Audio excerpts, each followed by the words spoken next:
Rings, Swords, and Monsters, Lecture 3. Tolkien, Life and Languages. J.R.R. Tolkien is regarded as the greatest fantasy writer in English for a very good reason, and I'm certainly not going to challenge that idea. Tolkien himself said that people want to just eat the soup, and they don't want to see the bones of the ox from which the soup was made. But I'm going to violate that entirely in this lecture, and we're going to look at the bones of the ox, and that we're going to look at Tolkien's life and the languages that were so important to him. And by that I mean not only the languages that he studied. By one count, he could read 13 to 15 modern and ancient languages, but also the languages that he invented. And what I hope to show you in this lecture is that Tolkien's inventive process has two major well springs, and that is his life and his languages. And the way that they're put together and the way that they build is where The Lord of the Rings comes from. And more importantly, it's why Tolkien's fantasy work is so much better than everyone else's. So let's see if I can convince you of that. Where did Tolkien come from? If he didn't invent the fantasy genre, and I think in the previous lecture I showed you that he didn't invent it, then how come his works have come to represent it, to the point where I'm making the majority of this course be about his works? Well, his early biography is only a little bit helpful. Tolkien was born in 1892 in Bloemfontein, which was in Orange Free State. Now, this is mistakenly said that Tolkien was born in South Africa. There wasn't a country called South Africa when Tolkien was born. It was Orange Free State. It was then incorporated into South Africa. But in any event, Tolkien's father had a job there, working there for the Bank of Africa. The Tolkien family was descended from German immigrants to England, and they seem to have been piano makers. And they'd come over in the 1700s. And Arthur Tolkien got this posting in South Africa, and before he went, he fell in love with Mabel Suffield, who was from an old, very, very old West Midlands family. So Arthur Tolkien and Mabel Tolkien went to Orange Free State, and there they had two boys, John Ronald and Hilary.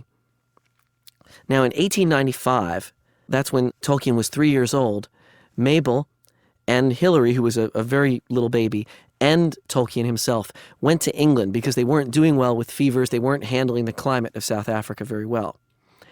And unfortunately, Arthur Tolkien got a fever and died before he could join them. So Tolkien lost his father when he was 4 years old. Arthur Tolkien died in 1896. Tolkien's mother didn't have a lot of money, but she had some help from her relatives, and first she got a place living in the city of Birmingham, and then they moved into the countryside, into the small village of Sarehole. Now, Sarehole was the idyllic time in Tolkien's life. He and his brother Hilary could wander the countryside, could sneak past the mill, could go play in the mill pond, could be in the out of doors, and they were educated by their mother, who began to teach them multiple languages and to teach them about the world around them. She also began to teach Tolkien her own kind of strange handwriting, which led later on to his calligraphy. But in 1900, so when Tolkien's about 8 years old, his mother converted from the Anglican Church to Roman Catholicism. And for this, she was ostracized from her family, and they cut her off from most financial support. And this created lots of problems for the family. They had to leave the countryside. They had to go live in Birmingham so that Tolkien could get to school. He took a trolley to get to school. And the strain of all this, of raising and supporting the children, and the fact that she had diabetes, meant that Mabel Tolkien died in 1904. So Tolkien and his brother Hilary were orphans at that point. They had actually lost both parents.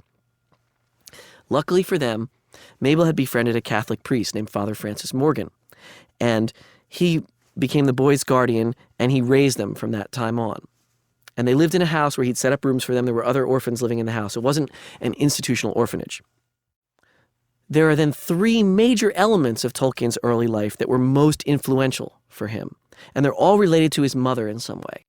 And I don't really like to psychoanalyze authors too much because it gets a little bit creepy after a while.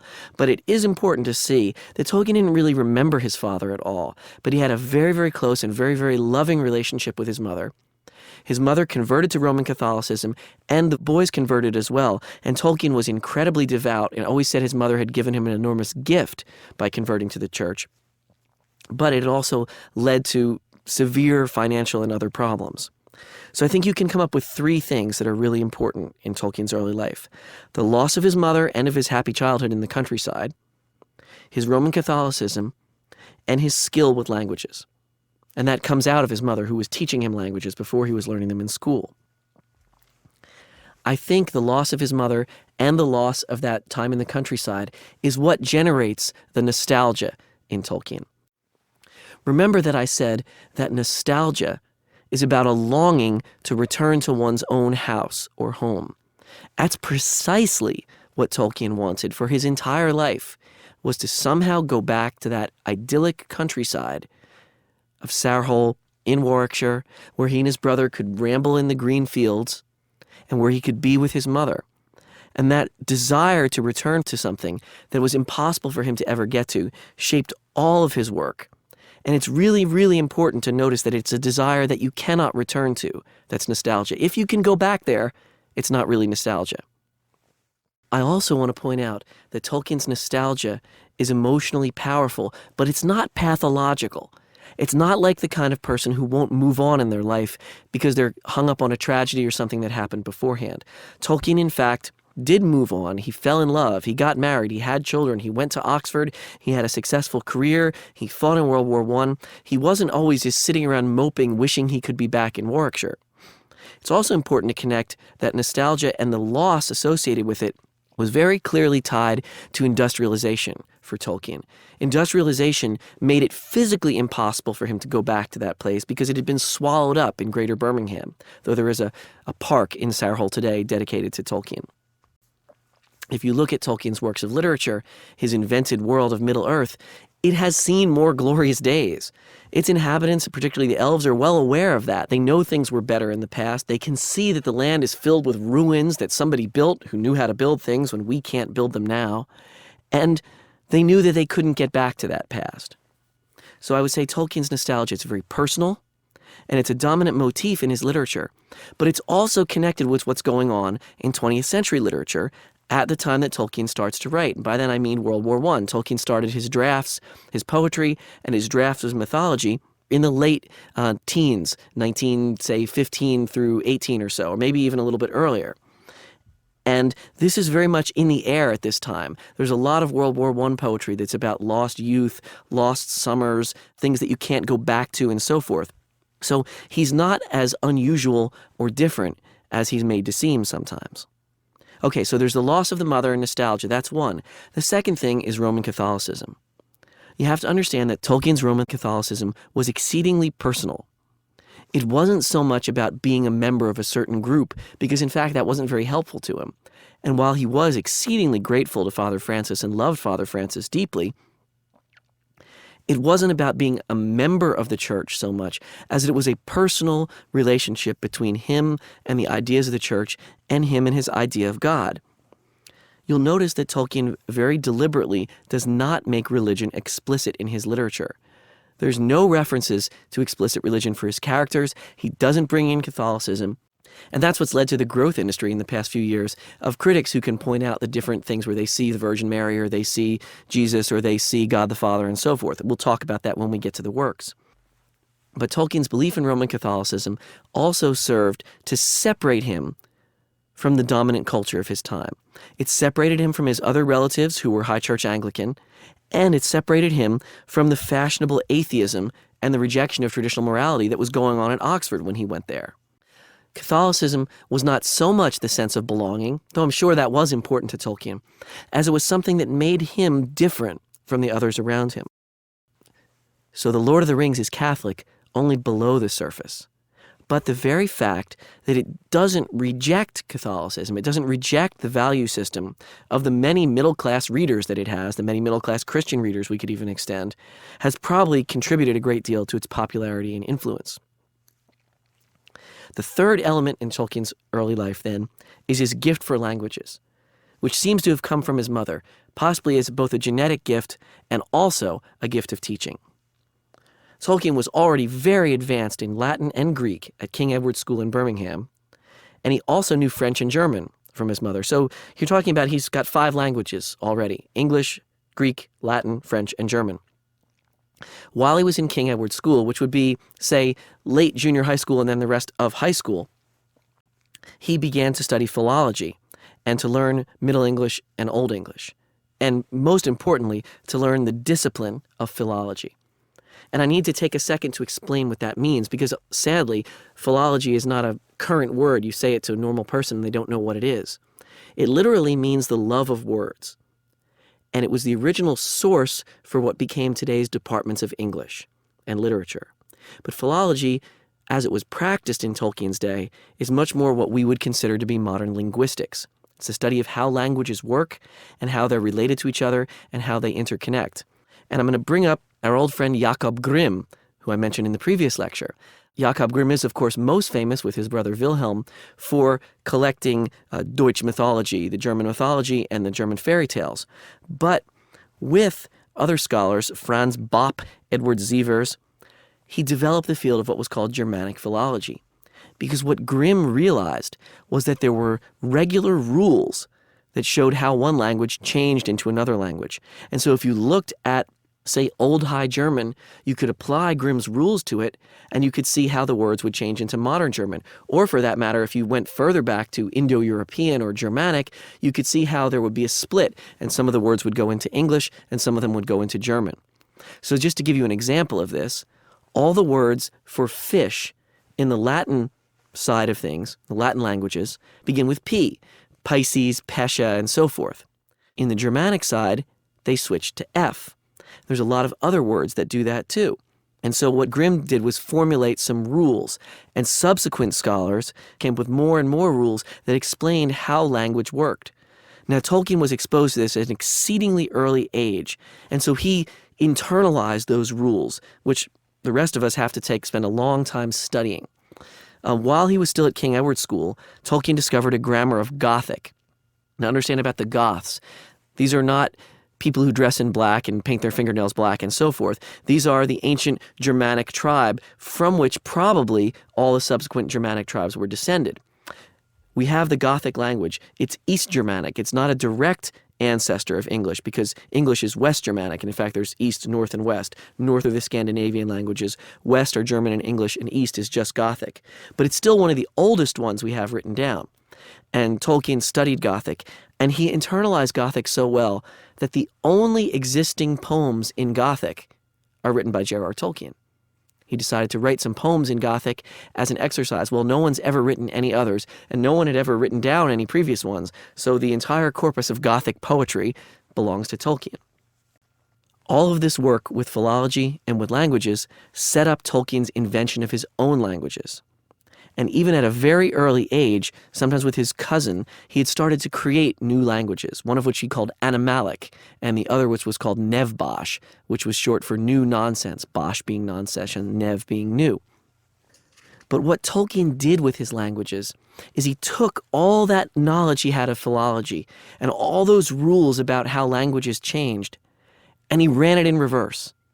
So instead of using it to describe a language, he used it to create one. Just to give you an example, if you were to go pick up Bright's Gothic grammar, and Joseph Bright was one of Tolkien's teachers at Oxford, if you went and picked up Bright's Gothic grammar and you look at it, you would see first it would have a long description of all the sounds in the language.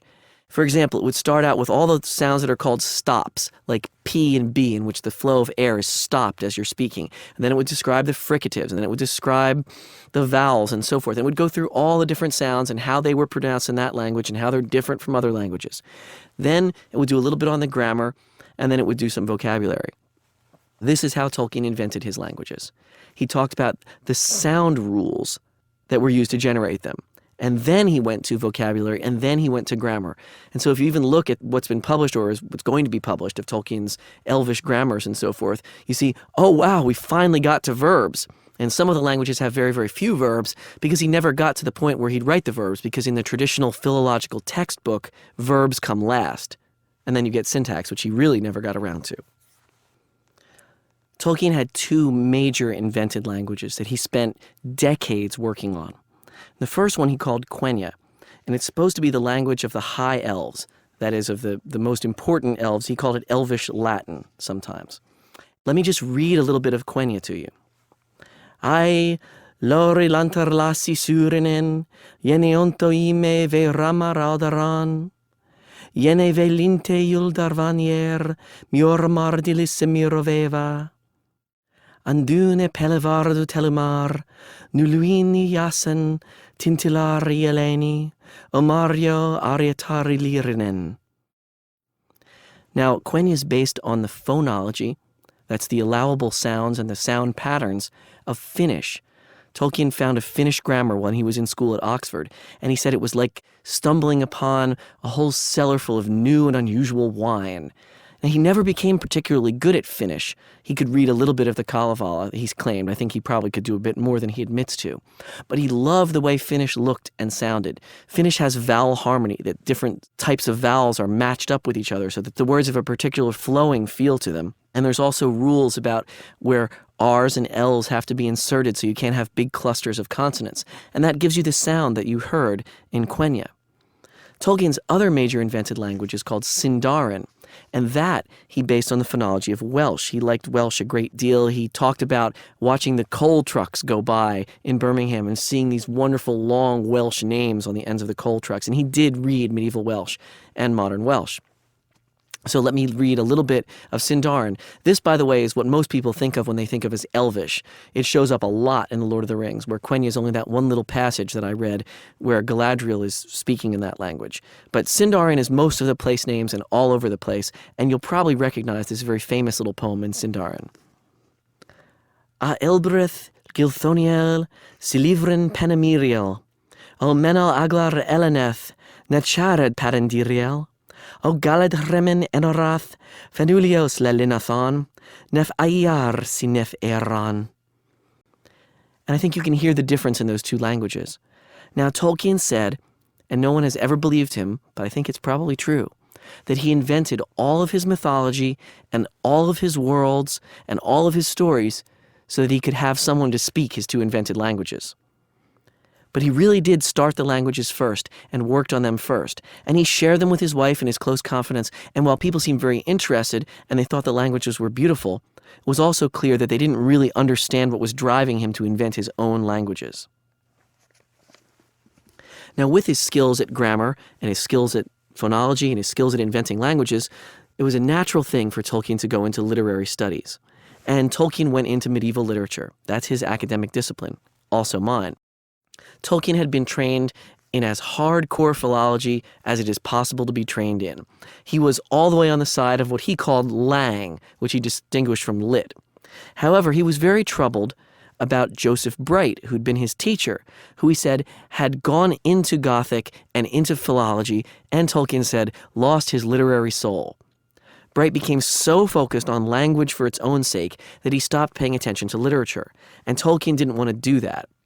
In fact, what he did is he brought the sensibility of a lover of literature and sensibility as a creative artist to bear on his study of languages. And likewise, he would take what he knew about language to explain literature. And this is why he was such a successful scholar as well as such a successful writer. Tolkien studies both Anglo-Saxon and Middle English works, and I'm going to take a second to explain what that means. The original version of the English language is called either Old English or Anglo-Saxon. And it was spoken in England from about the year 500, maybe the year 400, until 1066, when the Norman conquest comes, and French was made the official language of England. Anglo-Saxon sounds like this. What we gardenamen year dagum feod kuninga thrim jefrunan, hu tha athlingas ellen fremedan. Oft schuld schefing, schiadana thriatum, monigum maethum, medosetla oft her, exoda erlas sithan erest werth, feas shaft fundin hithas frofreya bed, weox under walknam, werth mundum thach, othatim ei whilch, sitendra, overron rada, hu ran sholda, gomban guldan, that was God kuning. Those are the first 11 lines of Beowulf, a poem Tolkien knew better than anyone and knew much of by heart. And in fact, when Tolkien used to start his lectures on Beowulf, he would recite the first 50 lines at the top of his voice. I think he did it to scare students out of his classes, so he's had fewer papers to grade. But in any event, he would read Beowulf at the top of his voice and reveling in the beauty of the Anglo-Saxon language. Now, after the Norman conquest of 1066, French becomes the official language of England. But the French didn't come and wipe out the entire population of England who were still speaking Anglo-Saxon. What happened is Norman French became the language of the court and the law courts, but the regular people still spoke Anglo-Saxon. And eventually, the two languages blended together to create what's called Middle English. This is the language of Chaucer. And you've heard this if you've ever heard, Juan not April with his sure sote, the drocht of March had perse to the rote, and so forth. Now, Tolkien studied both Old and Middle English, and one of his major scholarly contributions was to note that there really wasn't as big a distinction between Old and Middle English as had been seen. Most people would like to look at it. The Old English ends at 1066. Bam! Norman conquest happens, nobody speaks Old English, and then Middle English starts. But Tolkien studied that transition, and he studied the 12th century in particular. And it led him to understand that there had been much more continuity in English than had been there previously. And in an article called Ancrana Wissa and Hali Maithad, he showed that there had been a dialect of English in Herefordshire that had continued on being mostly Old English and making Old English distinctions well into the Middle English period. And Tolkien took this further to say that these people had preserved their Anglo-Saxon language, culture, and literature in spite of the occupation of the Normans. So Tolkien studied Anglo-Saxon works such as Beowulf, Middle English works like those of Chaucer or Sir Gawain and the Green Knight, and less familiar texts such as Ancrana Wissa. Scholarship will always lead you to disputed questions because that's what scholars focus on. They don't focus on the things everyone agrees on. They focus on the things nobody can agree about. And Tolkien was no exception. In the poem Sir Gawain and the Green Knight, for example, there's a strange word, wuduwasa. Now, what does wuduwasa mean? Tolkien thought it meant woodwoes or wild man of the woods. But he couldn't really do much with that because it's one word, it doesn't have a lot of context. But when he gets to the Lord of the Rings, he can invent the woodwoses, the wild men of the woods, and fill in this gap in English scholarship with his literature. And he does that all the time. He finds cruces, he finds problems in the scholarship and solves them in the literature. For example, in Beowulf, line 112, it reads, Eotonas and Ylfa and Orkneas. Now this is a list of monsters. Eotans, whatever they are, Ylfa, that's elves, and Orkneas, and you can hear the word orc in there. We don't know what that is really either. So we have these words. Why are the elves mixed in with the monsters? And what are these monsters? Well, Tolkien decided that Eotans were probably trolls of some sort. He decided that Orkneas, originally he decided they were Barrow-wights, which he then uses in Lord of the Rings. Then he decided that orc is something else. It's a good word for goblin. It's a good word for monster. Probably means animated corpses or something like that. But why would the elves be stuck in there? Tolkien liked elves. And this really is a pretty big problem in medieval English studies, because you have things that show very clearly, like that line in Beowulf, that people thought elves were bad. You could get elf shot, which was supposedly an elf would shoot you or your cow or horse, and you would get sick from it. You could also get water elf addle, water elf disease, which was a bad disease. On the other hand, people named their kids Alfred, which means counseled by elves, or Alfgifu, which means gift of the elves. So what is the complex story behind this? Why would you name your kid after something evil? On the other hand, if elves are so good that you name your kid after it, why would they cause diseases? Why would they shoot you in some way? Well, Tolkien tried to come up with a theory behind this, not for academic purposes, but for the purposes of his literature. And he came up with a set of stories that would explain why people who spoke Anglo-Saxon might be afraid of the elves, because they didn't really know the elves, because they hadn't met any elves. But yet they preserved a memory that the elves were good in some way, and named their kids after elves. That's exactly what he did. Now, it's a mistake to see everything in the fantasy as a reflection of the scholarship. There are people who do that, say everything in Tolkien has a medieval source, so he's not original. That's not the point. The point is that his method of working was to become inspired by something in the scholarship and then work it out in the fantasy and explain it in the fantasy. And in that, it worked very, very well. What that does, what his background in languages and medieval literature does, is give a consistency to the invented world that no other fantasy has. And I will submit that that's a controversial statement, and I'll stand by it. There is no other fantasy writer whose invented world has the consistency that Tolkien's does. And that's because it has a linguistic consistency that no one else has been able to do. When you hear a place named Mordor, and you hear a place named Moria, and you hear a place named Minas Morgul, and you hear those connections, it's because there's a radical that means dark or black coming out of those.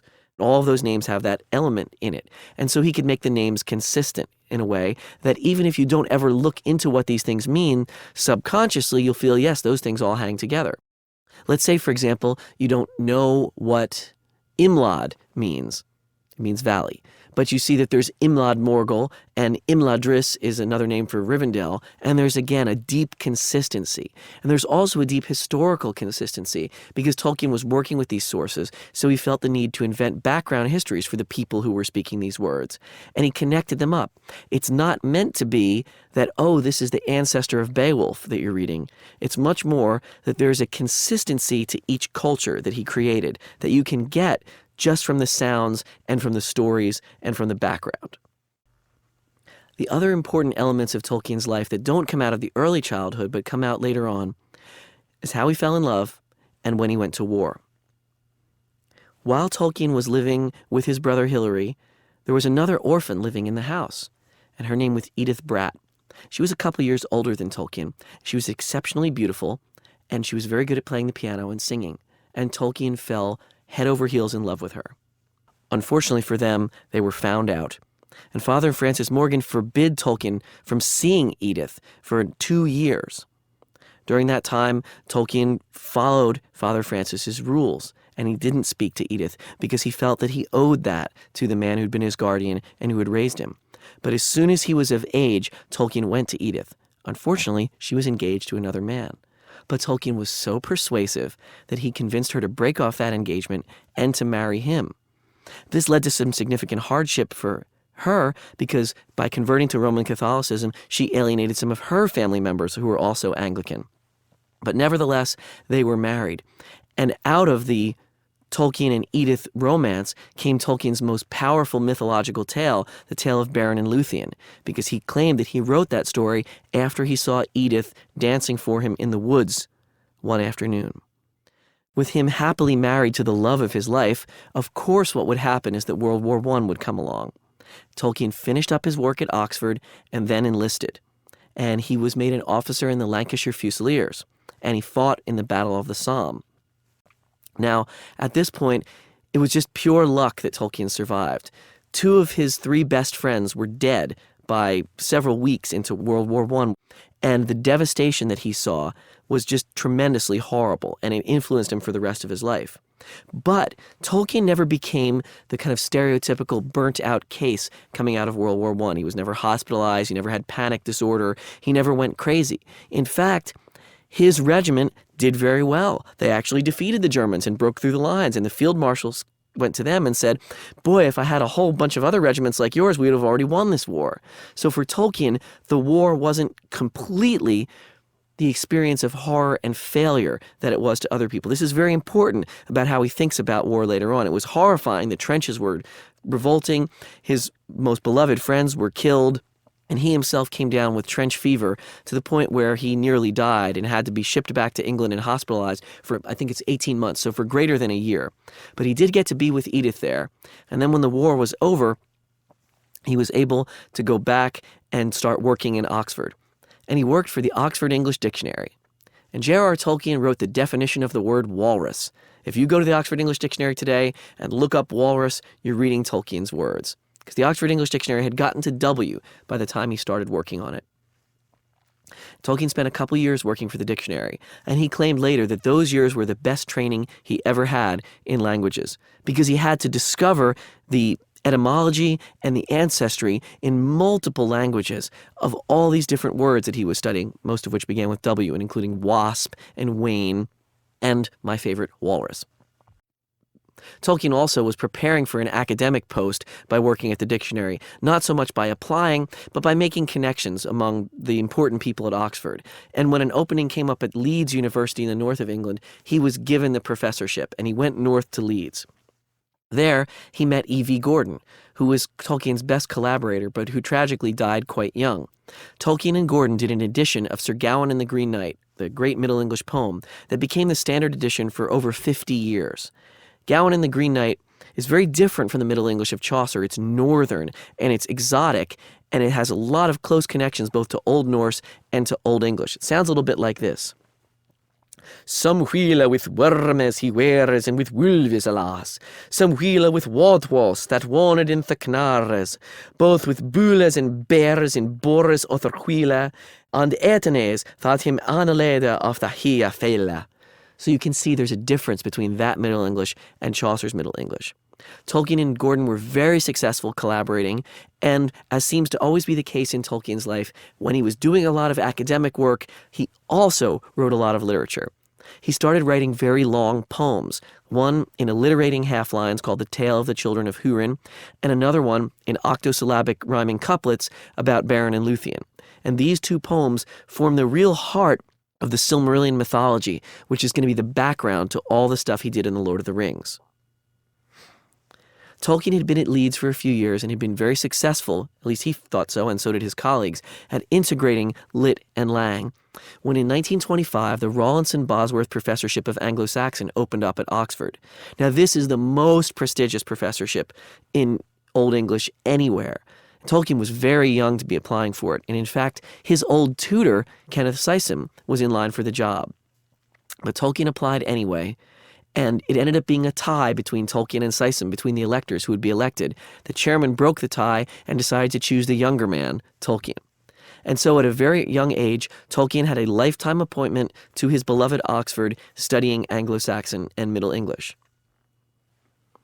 Tolkien then moved his family back to Oxford and settled in there and became very successful as a professor. And there he met C.S. Lewis. And the two of them had a very long-standing, great friendship, almost a collaboration, though they created no joint works together. But they would meet at the Eagle and Child pub with a group of other like-minded writers and critics, and they would read each other's work to each other.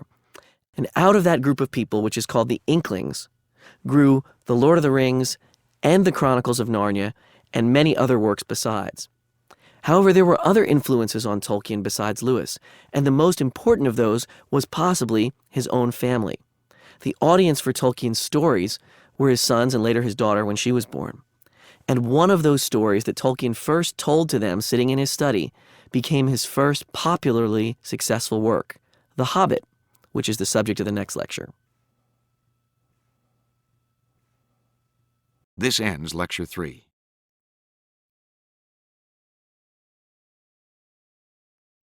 Rings, Swords, and Monsters, Lecture 4. Tolkien, The Hobbit.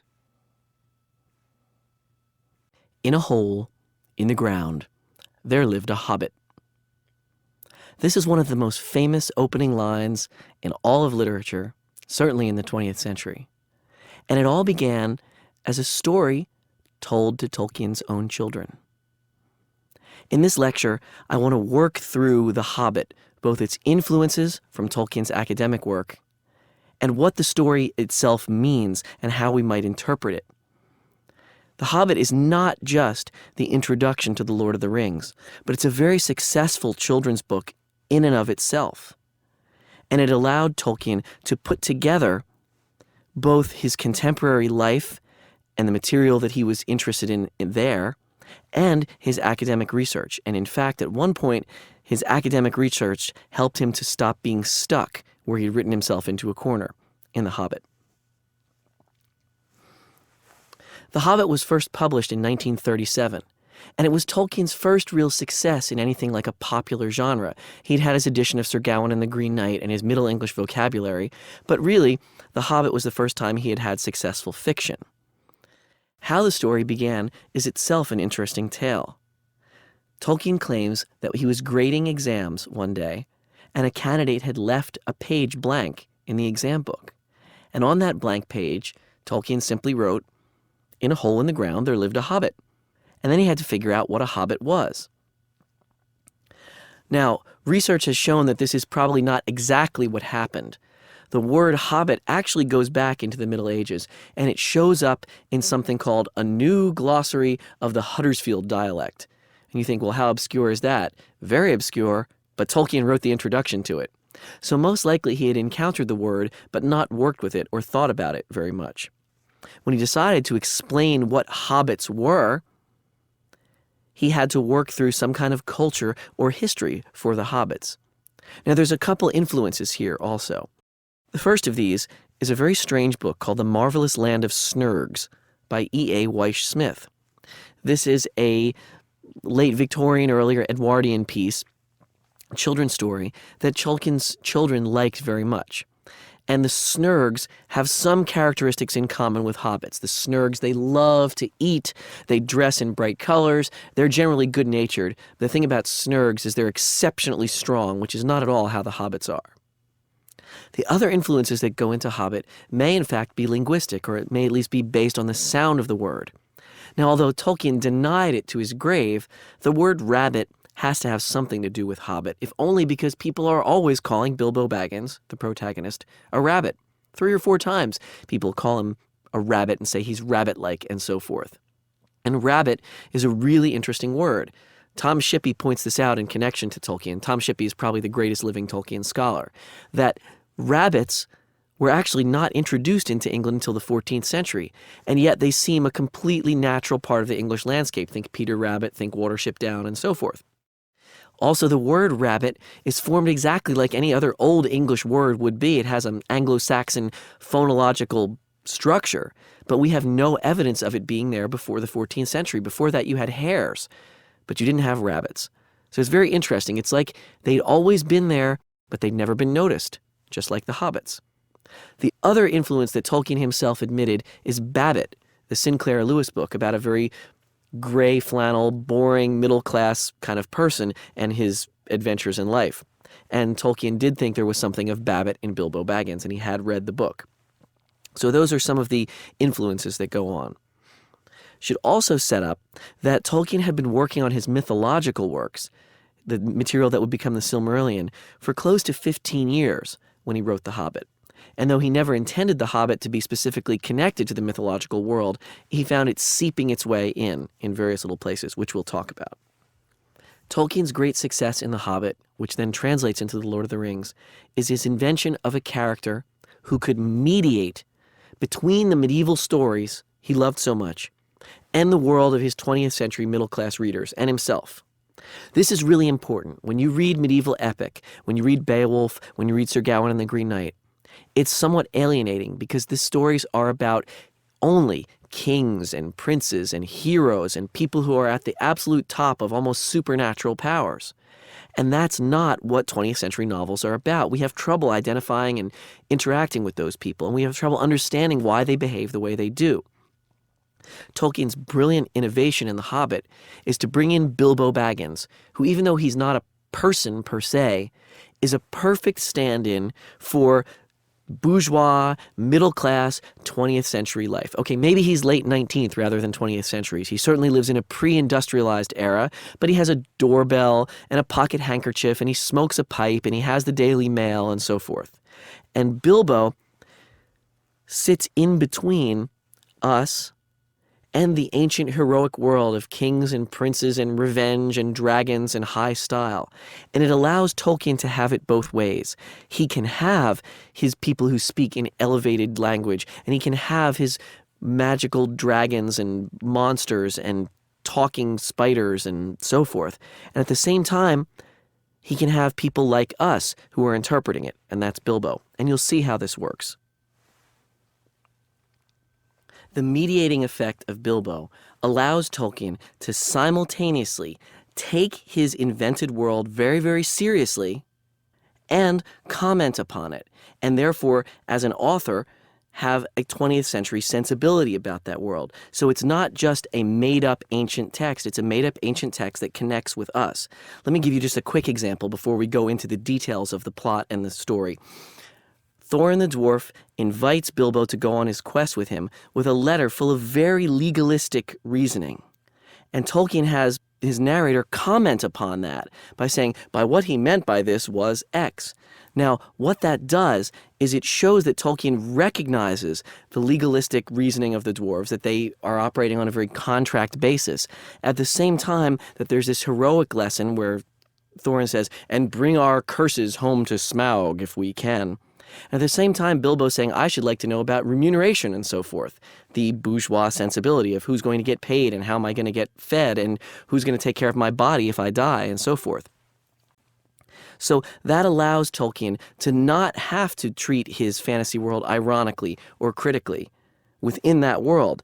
Thorin the dwarf doesn't think there's anything ridiculous about him at any time, but we can think something is ridiculous about him from the outside. The other thing that's unusual and interesting about Bilbo Baggins is that his psychological development in The Hobbit is very different from that of any medieval hero. The only psychological development you usually see in a medieval hero at all is the hero goes from being somewhat heroic to very heroic, being somewhat overconfident to completely overconfident. Beowulf has a few dark thoughts at one point. Gawain worries about getting his head cut off, but realistically there's not a lot of psychological growth. It's exactly the opposite for Bilbo, and that allows The Hobbit to work as a 20th century story as well as a retelling of the medieval epic. Bilbo starts out completely bourgeois, alienated from the ancient and heroic, scared, and concerned about what people think of him rather than what he can accomplish. So, for example, when he's invited to go on the quest and one of the dwarfs says, looks more like a grocer than a burglar to me, he's highly offended by that and would much rather prove that dwarf wrong than do the smart thing and not go on the deadly quest, which he really doesn't want to do to begin with. And by the time we reach the end of the quest, and Bilbo is shown how much he's grown by recognizing really complex political issues and trying to save lives despite honor and despite stiff necks and so forth, we realize that Tolkien has taken us through the maturation of a hero from close-minded, insular, cut off from the world, to someone who can be a part of that epic world, but also can have bourgeois morals and can comment upon it. Now, I keep going on about class in The Hobbit, not because I really like heavy-handed class-based analysis, Marxist analysis of literature. They can be tedious, dull, and mostly wrong. But in this particular case, they work pretty well to explain some of the things going on in The Hobbit, as long as we don't push it too far. And so I'm going to try to take you through at least the first few of Bilbo's adventures with a view to what's going on in terms of social class. Now, the first thing is, Bilbo is sitting on his porch, blowing smoke rings and reading his morning letters when Gandalf comes over. And they have this cute little conversation where you can see Professor Tolkien showing up, where Bilbo says good morning several times to Gandalf, and Gandalf says, what a lot of things you do use good morning for. Now you mean it won't be a good morning until I leave and you're trying to get rid of me and so forth. It's parsing the different possible meanings of good morning, very much like a literature professor would. In any event, in his desire not to be rude to Gandalf, following bourgeois mores, Bilbo invites him back for tea. Gandalf scratches a mark on his door, and this brings all the dwarves to show up, one or two at a time, in this very comic moment of more dwarves and more dwarves and more dwarves coming unannounced. This is also possibly one of the motivations for having The Hobbit written down. Michael Tolkien, Tolkien's son, tells a story about how the youngest son, Christopher, was very invested in petty consistency and said, the last time you told the story, you said Thorin had a green hood with a gold tassel, and this time you said he has a blue hood with a silver tassel. And Tolkien apparently said, damn the boy, wrote down which tassel he was supposed to have, and then was motivated to write down the entire story instead of telling it orally. So we can thank Christopher for The Hobbit and for many other things, as we'll see later when we do some of Tolkien's other works. In any event, Bilbo is bourgeois, and the dwarves are a representation of the ancient heroic ethos of the North, though they are dwarves and not heroes. And in Old Norse, dwarves are very keen on bargains and following the letter of the law and being a little bit tricky. And at this stage, Tolkien's working that in. I should also say that all the names of the dwarves come from an Old Norse source called the Dvergatal, which means the tally of dwarves or the list of dwarves. That's just smack dab in the middle of this poem called Völuspá, which is kind of the creation poem. And all of a sudden there's this list of dwarves, and Tolkien stole most of them directly from there. Really interesting is that one of the dwarf names in the Dvergatal is Gandalf, which means probably elf, the elf part, and Gand with a staff. So why is there an elf with a staff stuck in amongst this other list of dwarves? Again, it shows that problems or cruces, the singular of that is crooks, in medieval literature were inspirational to Tolkien. And by the way, his first drafts of The Hobbit, he named the wizard Bladderthin. And I somehow think that The Hobbit would not have been as great a classic if it had stayed Bladderthin instead of Gandalf. So, after the dwarves have convinced Bilbo to go on their quest, they head off into the wild. And the first monsters that bourgeois Bilbo encounters are the trolls. The trolls speak something like this. Mutton yesterday, mutton today, and blimey if it don't look like mutton again tomorrow. They're the only monsters in The Hobbit that Tolkien uses specific spelling to indicate their dialect. And they have modern English names, lower-class modern English names of Tom and Bert, and then William, but who also goes by Will. The trolls have very bad manners, and Tolkien makes a big deal about that they have bad manners. So what's happened here? Bourgeois, safe little Bilbo has had to encounter scary working-class laborers. And why are the working-class laborers monsters? Or you could say the monsters depicted as working-class laborers, because that's one of the anxieties of the bourgeois. They're afraid of people who are big and strong and tough and mean, and that's what the trolls are. So in fact, when the trolls are talking about boiling and cooking and killing the dwarves and Bilbo, Tolkien keeps making little comments about their manners not being quite drawing room, and so forth. And they even wipe their fingers with mutton fat on their legs, and so forth. Gandalf rescues Bilbo from the trolls, and they move on to other adventures. But it's important to see this idea that the bourgeois Bilbo's left his safe little hole in the Shire, which you'll note, by the way, that he has a wonderfully kept hole, that he has all these beautiful things and all this food that doesn't ever seem to actually work. But laying that aside, meets the trolls, has this encounter with the trolls. Then he has a visit to Rivendell and the elves.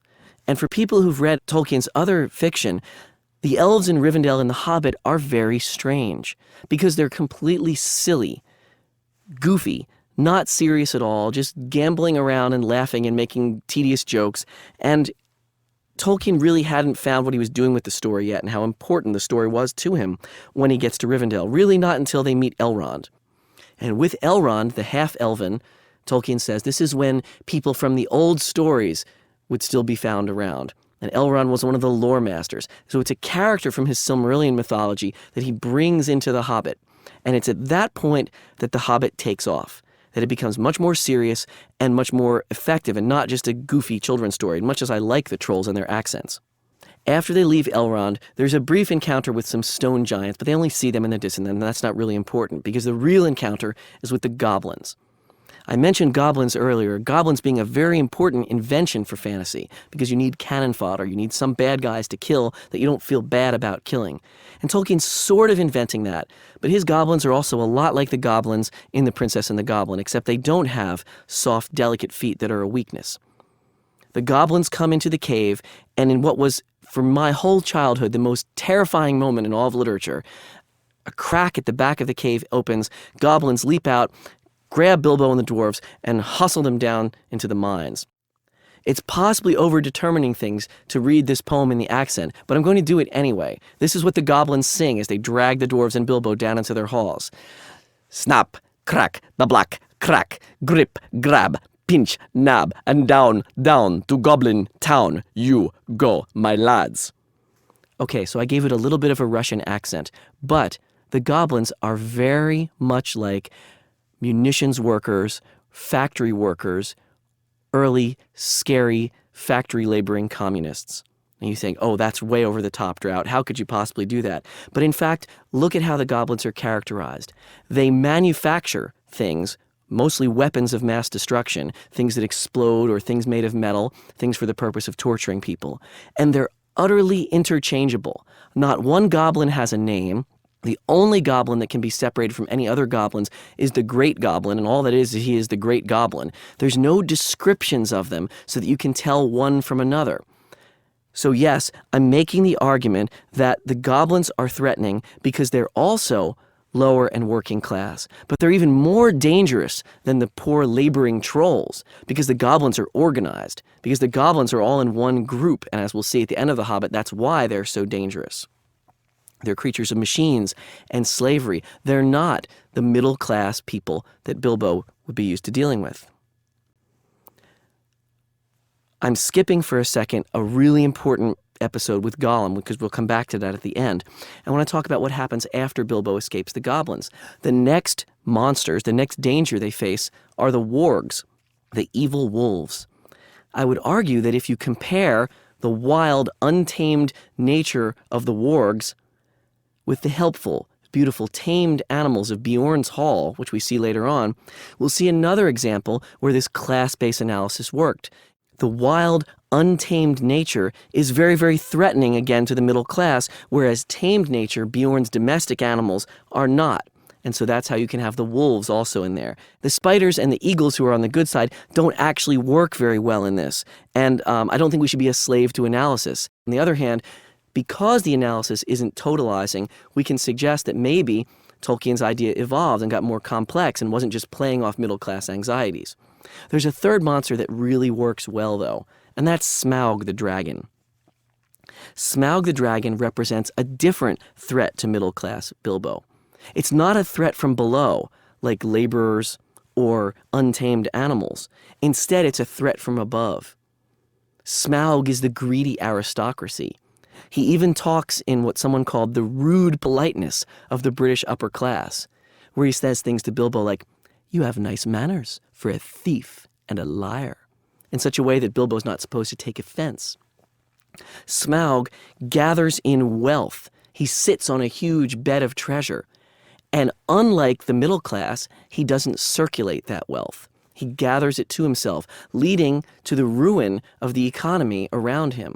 So Smaug is the old, hidebound aristocracy, which is just as much of a threat to the middle-class person of Bilbo. This is really important because most other fantasy is aristocratic. If you take a class-based analysis, most fantasy is about the upper classes defending their privilege. The Hobbit is about the middle classes asserting their moral and other kinds of superiority over both the low and the high. That's possibly a reason why it's so powerful. Okay, I don't want to push the class-based analysis so far, so let's set it aside and talk about some other things in the book. The Hobbit taught Tolkien how to use his medieval materials. And in fact, it seems that he got stuck after he'd gotten away from George MacDonald and Princess and the Goblin and the Goblins, and he'd gotten his dwarves and Hobbit up into the Eagle's Eyrie. He really didn't know where to go. This is after they escaped the goblins and the wolves, but they were stuck with the eagles. And it was then that he thought of Beorn.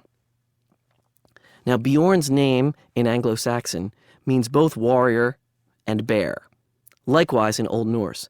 And it seems to be part of what they call the bear taboo, where in many northern languages, you don't say the name bear. It's bad luck. It brings the bear to your house. Instead, you say things like Sweetfoot or the wolf of the bees, which is what Beowulf means. So I think that might have gotten Tolkien thinking about Beorn. He's both a warrior and a bear. And instead of it being just a metaphor for warrior or a metaphor for bear, it is a warrior who can actually turn into a bear. That's where the magic comes in.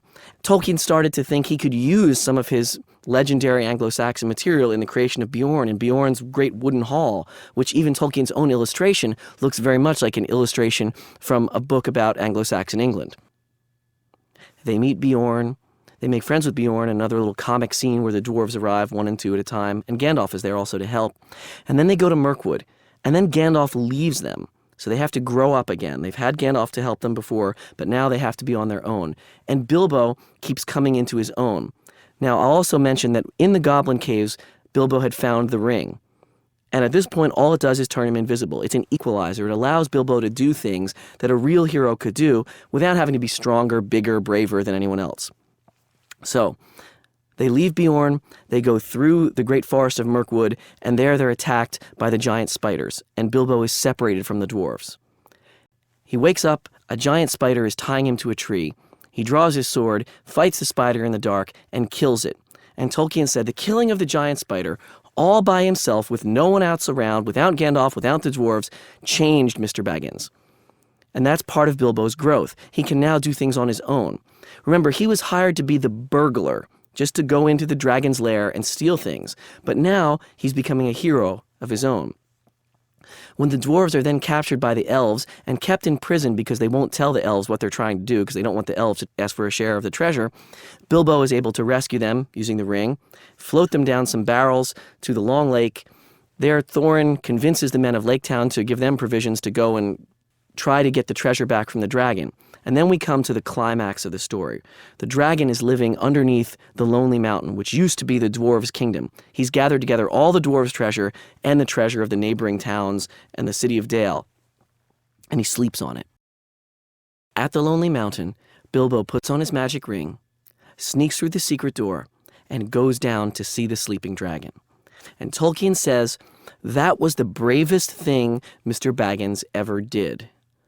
Everything that happened afterwards was nothing compared to the battle he fought in the tunnel all alone. This is really important.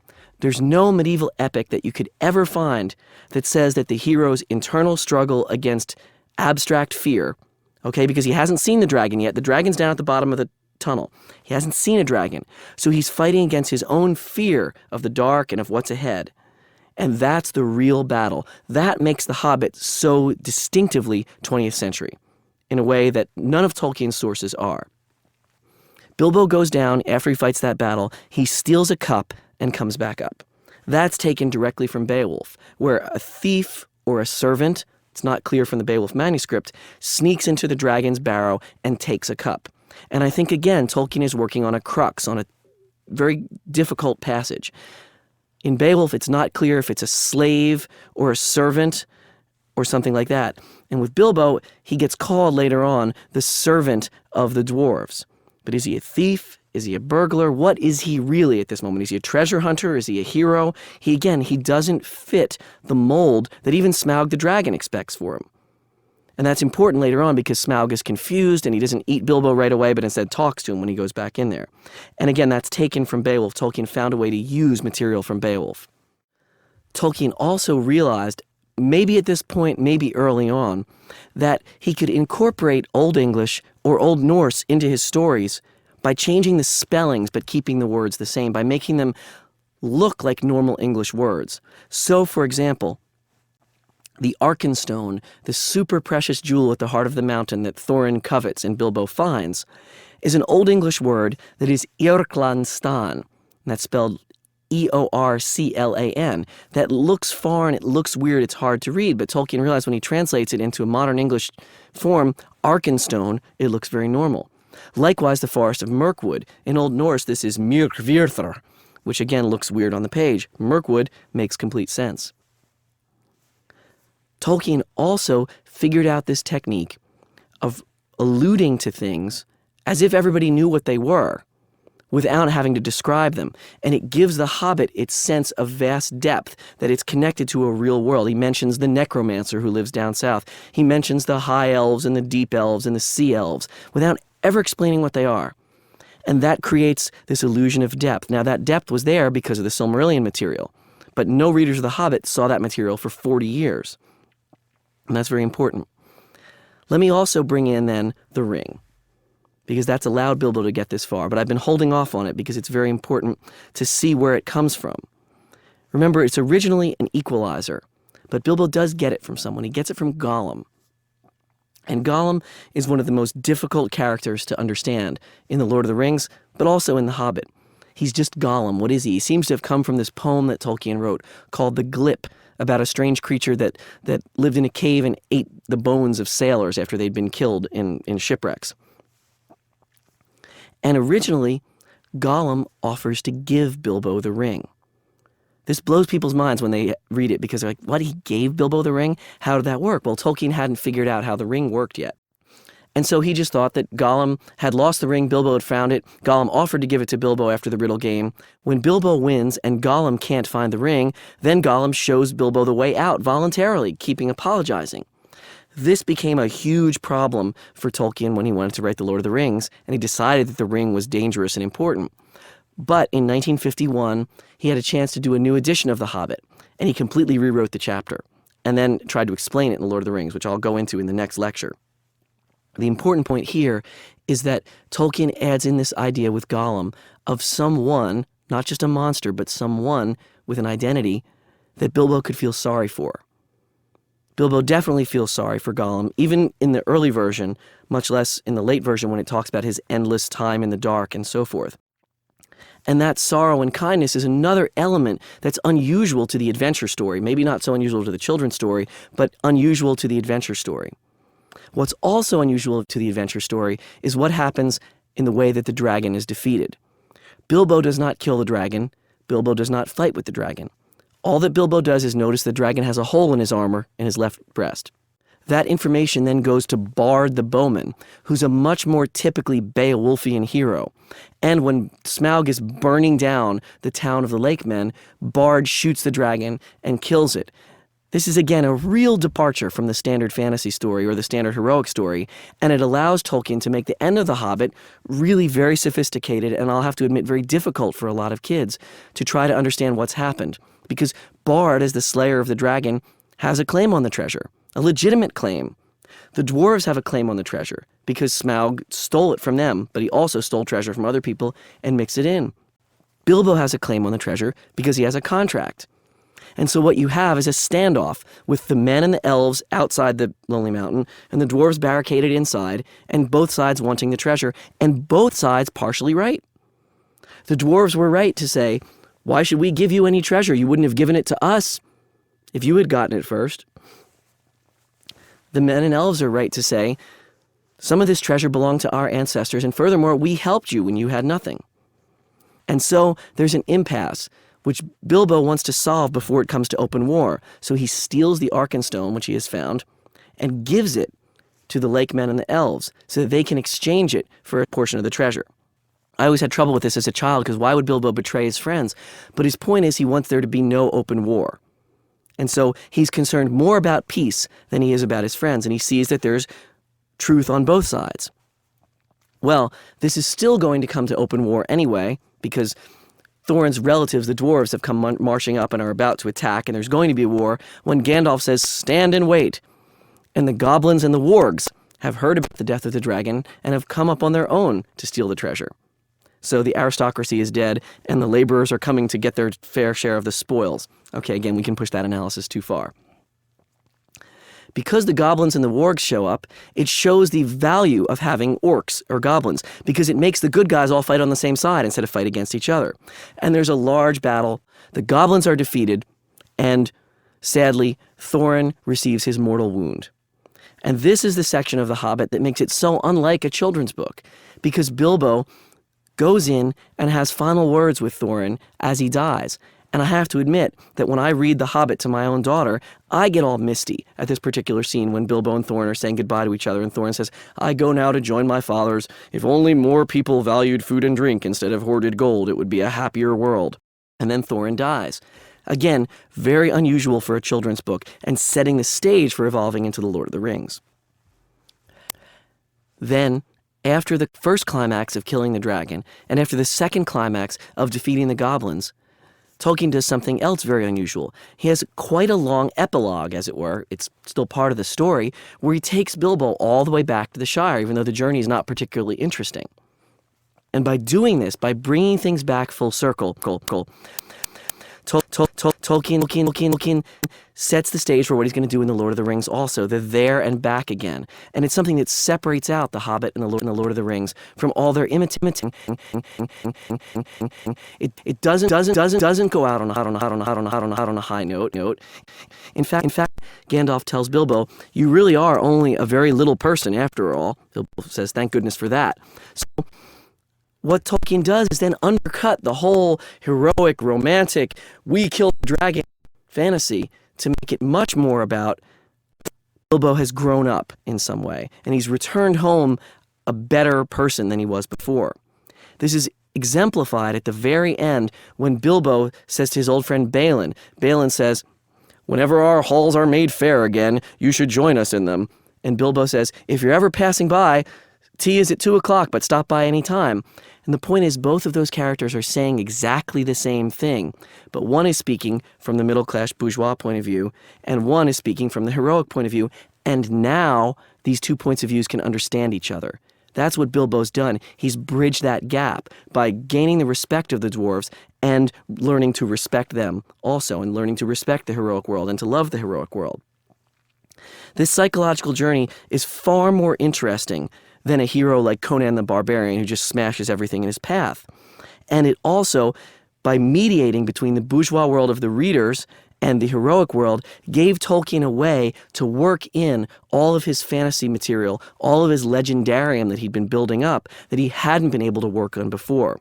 And so when he sits down to write the sequel to The Hobbit that his publishers wanted, which he originally gave them the Silmarillion, which didn't go over very well, when he sits down to write The Lord of the Rings, he has a technique for working with the material he wants to work with and making it understandable and palatable to his readers.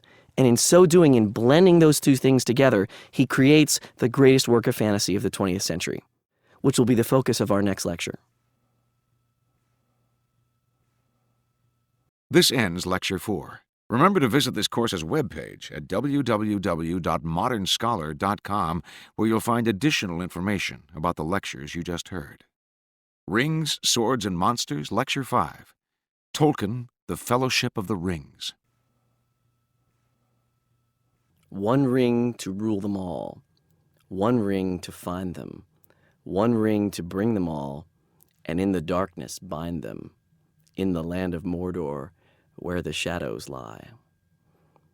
It took Tolkien nearly 20 years to complete the sequel to The Hobbit that his publishers had asked for after The Hobbit's enormous success. Tolkien knew right away that his connection would somehow be the ring, but he didn't know how he would develop it. This lecture is going to focus on The Fellowship of the Ring, the first book in The Lord of the Rings. It's important to note right away that Tolkien wanted The Lord of the Rings to be published as one gigantic book and not as a trilogy. It's always called a trilogy because The Lord of the Rings, Two Towers, and Return of the King. But that was done simply to save paper and to minimize production costs. It was not Tolkien's original intent. In any event, we're going to work through The Fellowship of the Ring in this lecture, The Two Towers in the next lecture, and The Return of the King in the third. And in doing so, we're going to tackle a variety of the different themes that Tolkien treats differently in each of the books. There's no point in trying to summarize the plot of The Lord of the Rings, which is a 1,000,000-word novel and has more twists and turns than even a Hollywood movie could keep up with. But it will be worthwhile for us to work through bit by bit and see what each of the major pieces of the narrative is doing, from the development of the heroes to Tolkien's commentary on different kinds of medieval civilizations to his big picture ideas about morality, addiction, freedom, and transcendence. When Tolkien set out to write The Lord of the Rings, he knew that the connection between The Hobbit and the sequel would have to be Bilbo's ring. It was the one major loose end that he could connect something with. But he didn't know how it was going to work. And he was very troubled by things that had already been published in The Hobbit that now he didn't want to have to undo. So at the end of The Hobbit, he had suggested that Bilbo would live happily ever after till the end of his days. Well, he didn't want to change that by having Bilbo have another adventure. He started to work out that a nephew, cousin, or son would be the right way to go, to bring in a new character, some descendant of Bilbo, or relative at least. He tried to figure out what would go on with the ring, and at first, and this will be kind of surprising to anyone who's read the books, he writes of the ring not very dangerous, if not used frequently. This is, of course, the exact opposite of what he came to believe of the ring, but he really didn't know what he was doing. In fact, as you can see from reading the drafts, Tolkien thought The Lord of the Rings would be about as long as The Hobbit. At one point, he says to his publisher that he thinks he's going to be done with it in about a month or two. 17 years later, he finished. The great gimmick for The Lord of the Rings is the ring. And the gimmick is this. The ring belongs to Sauron, the Dark Lord, a demonic being with great power. Sauron is attempting to conquer all of Middle-earth, but he is hampered in that by his loss of the ring. Years and years ago, Sauron made the ring and poured much of his own power into it. But a last alliance of men and elves defeated Sauron, and then cut the ring from his finger. And the ring was then lost, and Sauron weakened. But Sauron came back, and the ring was found by Gollum, kept in a cave in the Misty Mountains for many, many years, and then passed to Bilbo, and then to Bilbo's heir, Frodo. Frodo is a young hobbit and considered by just about everyone who meets him to be the best hobbit in the Shire. He knows how to speak Elvish. He's interested in people outside the Shire. He's a non-insular hobbit. He wants to travel. He wants to follow Bilbo, but not yet. The Fellowship of the Ring begins with a long-expected party. The first chapter of The Hobbit was an unexpected party, so Tolkien's trying to turn The Hobbit upside down. And this is going to be Bilbo's 111th birthday. He will be 111. Many people find that when they sit down to read The Lord of the Rings, they can't get past the first chapter because there's a lot of what I would call hobbit business in the first chapter. Kind of light jokes and talking about what hobbits do as they go from place to place and their customs and so forth. And to be honest, it's a little bit tedious. But what it does is set up beautifully what the Shire is and why the Shire, which is the country of the hobbits, is so important to Frodo. And this will be important throughout the entire sequence of books. So it's giving you the beauty, the bucolic nature, the kindness of the hobbits, and also their insularity. Frodo says at one point that he thought that an earthquake or an invasion of dragons would be really good for the hobbits so that they would stop being this way. But on the other hand, he loves them so much he wants to protect them. So Tolkien has to find a way to tell his readers how the ring is important and to move the ring from Bilbo to Frodo. And he does this by having Bilbo have this huge birthday party, the end of which he vanishes, leaves the ring to Frodo. And it's at the end of that chapter that we first get the hint that something is wrong. Because Bilbo doesn't want to give up the ring and becomes very angry and almost violent to Gandalf when Gandalf says, "You need to leave it for Frodo." That's our first hint that something is wrong. The subsequent chapter, The Shadow of the Past, pretty much lays out the problem of The Lord of the Rings. Gandalf gives the history of the ring, how it was made by Sauron, how he lost it, how it was found by Gollum, how Bilbo got it, and he talks about the ring's power. This is the gimmick. The ring gives invisibility, we knew that from The Hobbit, but it also gives a dominating person the ability to dominate other people. First, because anything that's done with the other magic rings that are around in Middle-earth, there are 3 rings for the elves, 7 for the dwarves, and 9 for mortal men, the owner of the one ring can control those people, can control those rings. But just in general, it amplifies the power of domination and control. And it is itself intrinsically evil. No matter how hard you try to do good with the ring, it will twist what you do to evil. That's the real gimmick. That's what separates Tolkien's magic ring from other magic rings in literature and makes it characteristically 20th century. For example, in Plato's Republic, we hear of the Ring of Gyges. Gyges is an innocent shepherd who finds a ring that will allow him to turn invisible. And what he does then is basically rape and murder and destruction because he has this power. Plato's point is that even giving a good-natured, kind shepherd ultimate power will turn that person to evil. Similarly, in The Ring of the Nibelungs, which is in the German Nibelungenlied and most famously developed by Wagner in the Ring Cycle, the ring simply gives whoever has it the power to rule the world, and therefore evil, grasping people are fighting over it, trying to get to it. Tolkien's gimmick is to make his ring be intrinsically evil, and that's really important because people forget that, characters within the story react against that, and critics also suggest that it's not really working. But that's the key point. The second major important point about the ring is that it cannot be destroyed by any means that a regular person possesses. You can't put it in a fire, you can't beat it with an axe or a hammer, you can't destroy it except by throwing it into the lava in the fiery heart of Mount Doom, which conveniently happens to be located right next to the Dark Lord's tower in the middle of his evil land. So from this point on, we have the outline of the quest. Frodo needs to take the ring to Mount Doom and destroy it. Easier said than done. Even once Tolkien had worked out these points in Chapter 2, he still had an enormous amount of work to do, and more importantly, he had a lot of false starts and a really difficult time getting things going. This was frustrating to him, and it meant it took a long time. But those frustrations ended up developing the structure of The Lord of the Rings, which is one of the things that separates it out from other texts. The Lord of the Rings has an aesthetic pattern of action and rest, or stress and release, as Ursula Le Guin calls it. Characters do the same things again and again. There's multiple underground journeys. There's multiple journeys through a forest. There's multiple safe, homely houses that the characters stay in. But just like the oral traditional material that I discussed at the very beginning of the course, where when you see the repetition, you see it for itself, and you also see it in comparison and in distinction to the repetitions that have come before, it's the same thing in Tolkien. So that when we're going through the Barrow-White's chamber, or the Mines of Moria, or Shelob's lair, each of those underground journeys matches up with the previous one and is both similar to it and different from it. I don't know for sure that Tolkien planned this out in advance. It's not entirely clear from his drafts that he thought he wanted to have this microstructure, macrostructure pattern. However, it's consistent with what he said about the poem Beowulf, and it's also consistent with the pattern of interlace that you see in Anglo-Saxon art and literature. That is, where plots or even lines on a page cross and recross each other in a complex pattern. You can think of this Celtic knotwork that you see illustrated in medieval manuscripts. That's representative of this interlace pattern. Now, what that pattern does, first of all, is it violates the straight-ahead action style of Tolkien's sources, either in the Victorian age or in medieval times.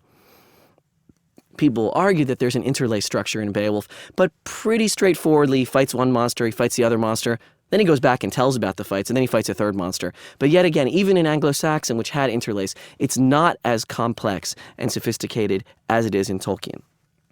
So the many false starts and the many attempts to get going ended up paying a great benefit in the overall psychological experience of the reader reading The Lord of the Rings. I am certainly not alone in feeling that in some strange way, The Lord of the Rings recapitulates journeys of childhood, going from the small country, that is the Shire and its immediate surroundings, to the larger and larger and larger country in the larger scale, where the temptations and the difficulties start out fairly small and very soon become very, very large and cosmic. And that pattern of stress and release. It's much more like a person would go through life than it is the way a person would go through a story.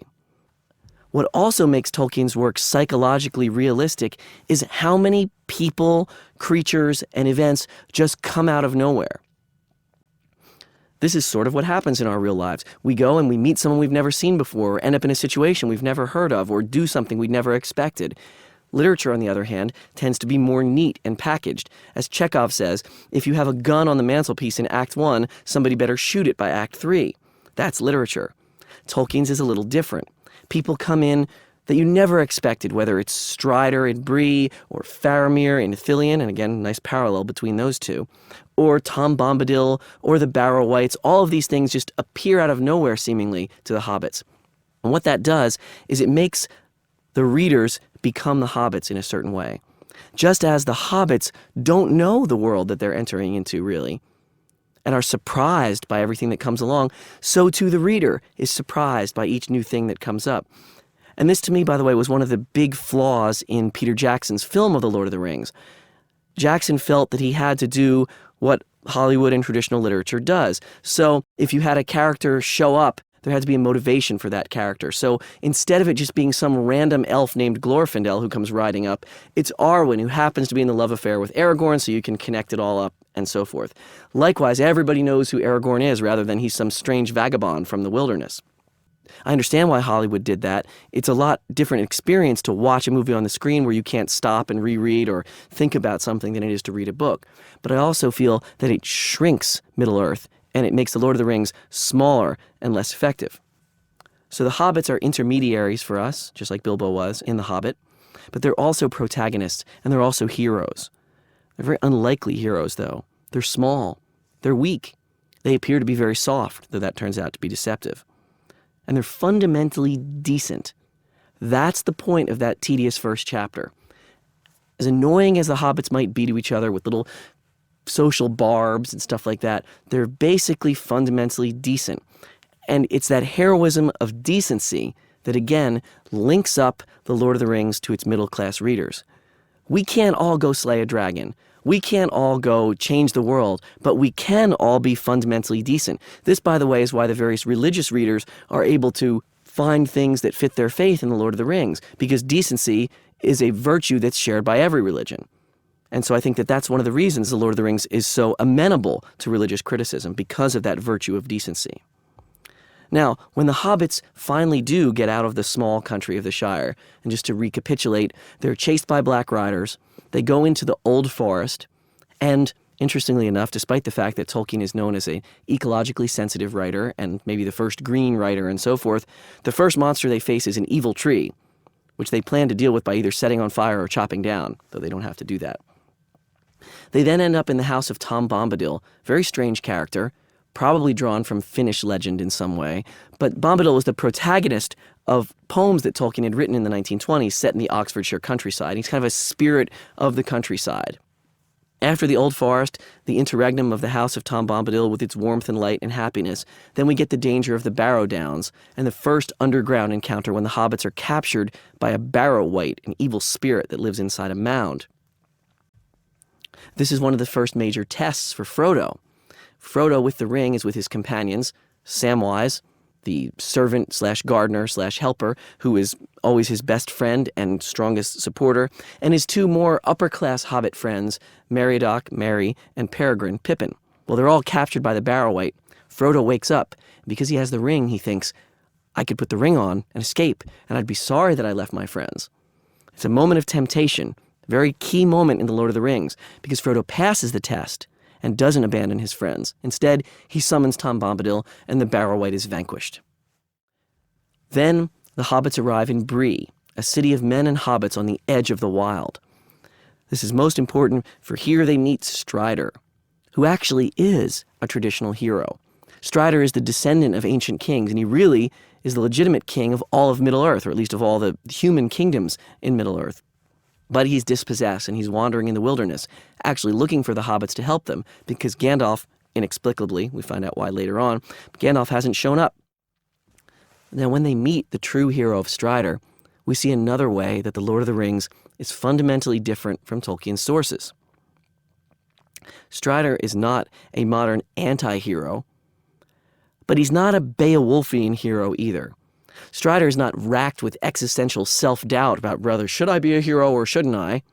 That's how they did it in the movie when they had Viggo Mortensen say, should I really be a hero? Should I help Frodo? I don't know. That's not Strider. But on the other hand, he's not like Beowulf, who shows up and said, I'm going to kill the monster now. Don't worry about me. And that makes him very un-medieval. In fact, the Aragorn, the rightful heir to two kingdoms, looks foul but seems fair. Tolkien's setting up that idea of a hero. Also, speaking as a teacher of writing, where I always emphasize to my students revise, revise, revise, Tolkien's original name for Strider was Trotter. Strider was not supposed to be a ranger or a man, but a hobbit, and he was supposed to wear either wooden shoes or possibly even have wooden feet. So see, if you revise things, they get much better. Frodo's original name was Bingo also, and that was another good revision on Tolkien's part. Now, because Aragorn is introduced as Strider the Ranger rather than Aragorn the heir of kings, he never develops that distance from the reader that you get in your typical heroic narrative. He's not above everyone else, though he starts to move above everyone else later on. He's just Strider to the hobbits, and they treat him very informally. And we as readers then become close to Aragorn. We like Aragorn, but as Strider again. Strider and the hobbits are pursued through the wilderness by the ringwraiths. The ringwraiths are an invention of Tolkien's that don't seem to come from any particular source. I guess they're ghosts in some way, but they're men who have taken rings from Sauron and been transformed into these wraith-like beings that don't have a real visible body and have to wear dark cloaks and ride on black horses to be seen. Frodo is stabbed by the Lord of the Ringwraiths, but, and this is somewhat of a plot hole, but the ringwraiths don't finish him off, and instead they leave him because they know that there's a splinter of the knife in his shoulder and it's working its way inward to its heart. But then Aragorn manages to lead the hobbits off into the wilderness where the ringwraiths can't find them, and they get very close to Rivendell, their ultimate goal. There's a chase at the very end where Frodo is almost caught, but manages to get across the river, and then the ringwraiths are washed away in a flood sent by Elrond, and Frodo and his companions make it to Rivendell safely. That's the first big rest and the first pause. It's also the end of Book 1 within the Fellowship of the Ring. Each of the 3 volumes has 2 books in it. So Book 1 was up through Rivendell, and then Book 2 begins in Rivendell and continues. We have a brief period where we get some examples of Tolkien's poetry, which he has as elvish poetry, and tells the story of Arundel, which is the backstory for Aragorn and Elrond and Arwen and so forth, though we don't really know it at the time. And then we move on to the Council of Elrond, the most notoriously difficult chapter in The Lord of the Rings. I've actually had people say, you'll enjoy The Lord of the Rings if you just skip the Council of Elrond. I think those people are insane because you won't understand anything that's happening. But it is a 40 to 50 page meeting. Elrond has an agenda. What do we do with the ring? Frodo's here. Once they figure out what to do with the ring, which is destroy it, then they have to figure out how to do so. But here, Tolkien introduces his large themes of what we could call geopolitical significance, the wars of Middle-earth, the fact that even if Sauron doesn't get the ring, he's still going to be able to conquer the world with his physical armies. So even without the magic, he's going to conquer the world. What should we try to do about this? Here, Tolkien introduces his theme of fighting the long defeat. This is a continued struggle that the elves and the men and the good guys are fighting against evil. They seem to have a triumph, but then the evil comes back. And this is the pattern, again, that repeated pattern that Tolkien had already developed in his Silmarillion materials. The idea of fighting the long defeat is a modification of Tolkien's theme of northern courage. He developed northern courage, as he called it, from his analysis of the poem The Battle of Maldon, an Anglo-Saxon poem about the defeat of the English by the Vikings, and how it was noble and important to continue fighting even if your cause was doomed, because perhaps something would happen to make your cause not be doomed. And that's basically what the people at the Council of Elrond decide, that their cause is doomed, but yet they're going to fight anyway. Tolkien here starts to introduce another major theme in The Lord of the Rings, which is the theme of immortality. He does this through the elves, through Elrond and the other elves in Rivendell, and their sorrow. Elves are immortal. Turns out, though he doesn't say this in The Lord of the Rings, that they can be reincarnated if they're killed, but otherwise they don't die. But time passes for them at a different rate.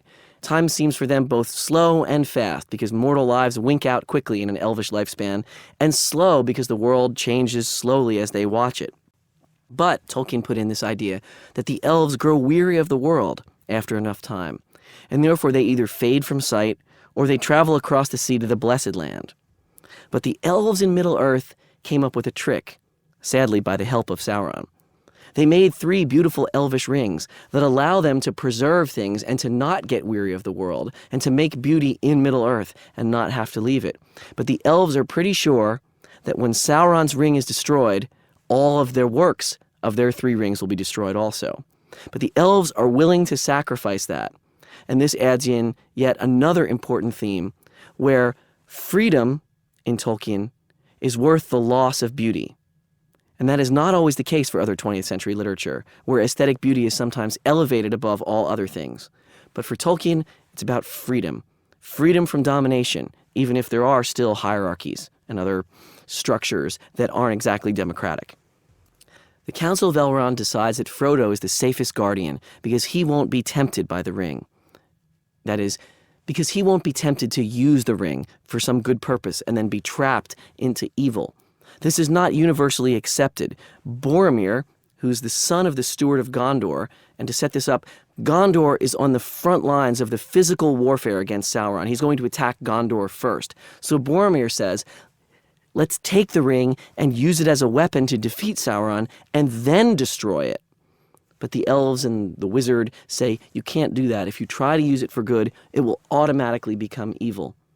Boromir is skeptical. This skepticism is shared by many critics of The Lord of the Rings who suggest that the ring couldn't be all that evil anyway. But Tolkien is definitely trying to set this up that way. So you can't use the ring, and Frodo is safe because Frodo, as a little hobbit, is not likely to be tempted to dominate anyone or to lead any armies or to use the ring for any reason. Elrond appoints 8 companions for Frodo. Aragorn, Boromir, the son of the Steward of Gondor, as I said, an elf, Legolas, a dwarf, Gimli, the wizard Gandalf, and the other hobbits who have already come with Frodo this far. That kind of multiracial fellowship becomes a standard trope in fantasy literature later on. All the imitative fantasy, and including things like Dungeons and Dragons and so forth, would have these various groups that the different talents of the different races would contribute to the success as the whole, and that comes from Tolkien. The Fellowship's plan is to proceed from Rivendell along the Misty Mountains and then cross over the Redhorn Pass. But they're foiled by a blizzard, and they decide instead that they're going to go through the Mines of Moria. This is a dwarf city that was built under the mountain but was abandoned long ago because the dwarves had been attacked by something or destroyed by something. It's not clear yet. They go through the Mines of Moria, and there they encounter, as well as a bunch of orcs, goblins, a giant fiery monster called a Balrog. The Balrog is important because it developed from Tolkien's Old English work also. There's a word Cielwara, which means, nobody really knows what it means. Tolkien assumed that it means dweller in the sun or some kind of black-skinned fire giant with red eyes. And he used that to invent the idea of Balrogs. In any event, the Balrog fights with Gandalf, the leader of the company, and it pulls Gandalf into an abyss. And so Gandalf is lost to the Fellowship. Now, it's true that Gandalf had deliberately left Bilbo and the dwarves before Mirkwood, but this is another big deal. He's fallen into a pit with a fiery monster, and they assume that he's dead. And so they have to go on, as Aragorn says, without hope. There's always vengeance. This action and the tragedy of Moria is followed by another one of Tolkien's periods of rest after action. And in this case, it's perhaps his most beautiful creation. And that's the Golden Wood of Lothlorien, the home of the Lady Galadriel and the Lord Celeborn, who are ancient elves who have produced, through the power of one of the three rings, this unbelievably beautiful forest woodland where nothing ever dies and the land of Lorien knows no stain. The trees have golden leaves, and the golden leaves fall off and make a carpet on the floor, and golden flowers come out in the spring so that there's gold above and below. These are Malorn trees. In Lothlorien, Tolkien depicts many of his ideas about the elvish world and elvish beauty. For example, the differential flow of time, where it seems to the companions that they're in Lorien for a week, but it turns out they're there for over a month. Tolkien also introduces the character of Galadriel, an ancient, powerful elf queen and an image of beauty. Galadriel can see into the hearts of the companions, and she wants to help them. She gives them powerful gifts to help them on their way, and she gives them lembas way bread so that it can sustain them. It's also a nice mechanism so Tolkien doesn't have to have them stopping and hunting or digging up food or something like that. In fact, she gives elven cloaks that hide them to all the companions, and golden belts for Merry, Pippin, and Boromir, a bow for Legolas, for Sam, a small box of earth, which we'll get to at the very end of The Lord of the Rings, and for Frodo, a glass that glows with its own light, with the light of Arendelle, the evening star. Gimli the dwarf asks for and receives just a few strands of the elf queen's hair. And this is important because it's showing this rapprochement between the dwarves and the elves who had been hostile races before this time. I want to look at one scene in a chapter called The Mirror of Galadriel because it brings together a lot of Tolkien's themes and imagery in one particular place. At this point, Galadriel gets Frodo and Sam to come with her and look into her mirror, which is a bowl full of clear water, and her magic allows different images to appear in the bowl, including the Eye of Sauron and things that may happen in the future and things that might not happen, and so forth. And Frodo is so taken by Galadriel's beauty that he offers her the ring. He says, "You are wise and fearless, Lady Galadriel. I will give you the one ring if you ask for it. It is too great a matter for me." Galadriel laughs and said, "You know, I have been wanting this for a very long time. And look, here it's brought right to me, and you even offer it to me." And this is how she puts it.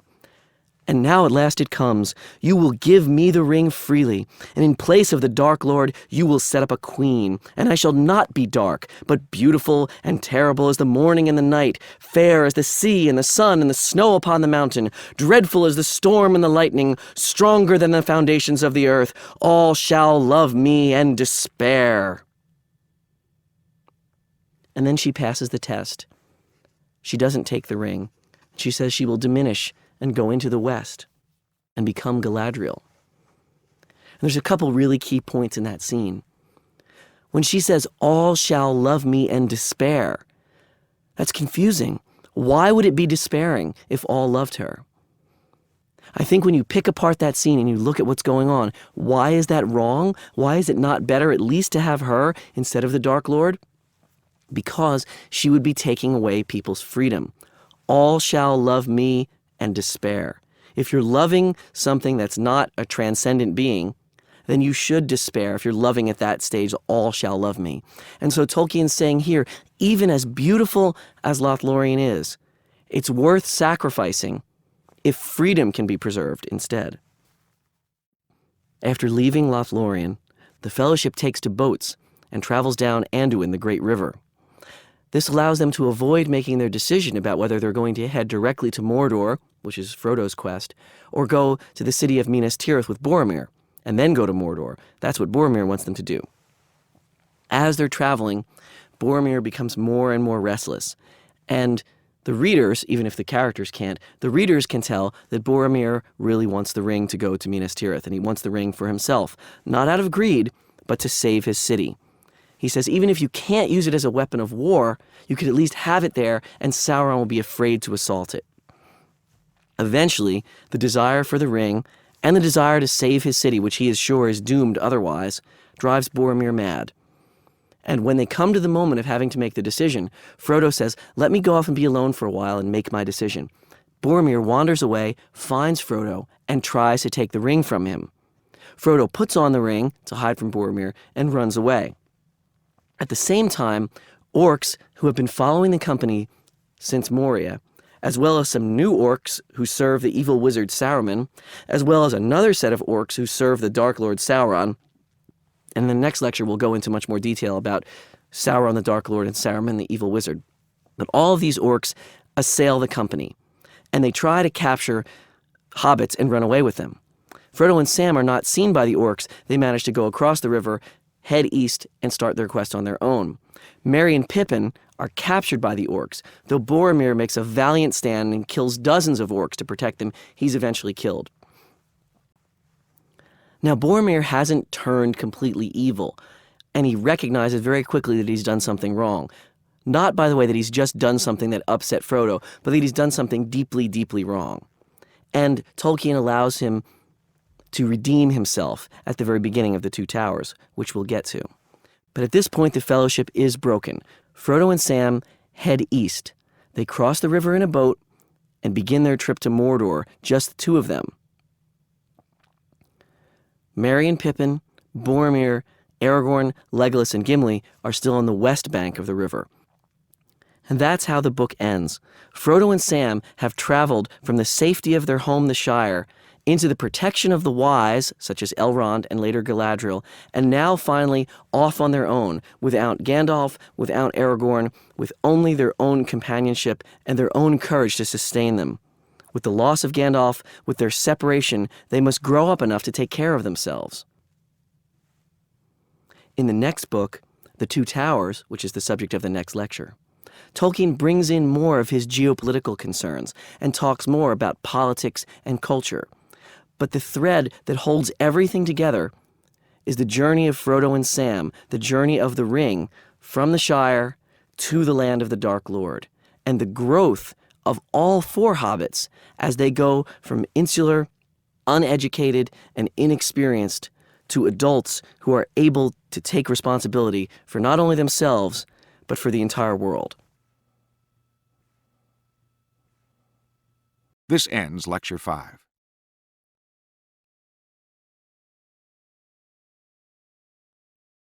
Rings, Swords, and Monsters, Lecture 6. The Two Towers. This lecture focuses on the multiple views of evil that Tolkien develops in The Two Towers, the second book in The Lord of the Rings. And I'll remind you again, Tolkien thought of it all as one long book subdivided into shorter pieces, but not as a trilogy. In any event, in The Two Towers, Tolkien provides several different views of evil, different kinds of evil, and he plays them off against each other, part of his interlacing narrative. In fact, you could say that the Fellowship of the Ring is about temptation, The Two Towers is about treason and evil, and The Return of the King is about war, though of course all of these themes show up through all the books. Previously, I mentioned the technique of interlacement, where one plot or theme or idea interconnects with another one, and some patterns are blocked for a while or dropped and picked up.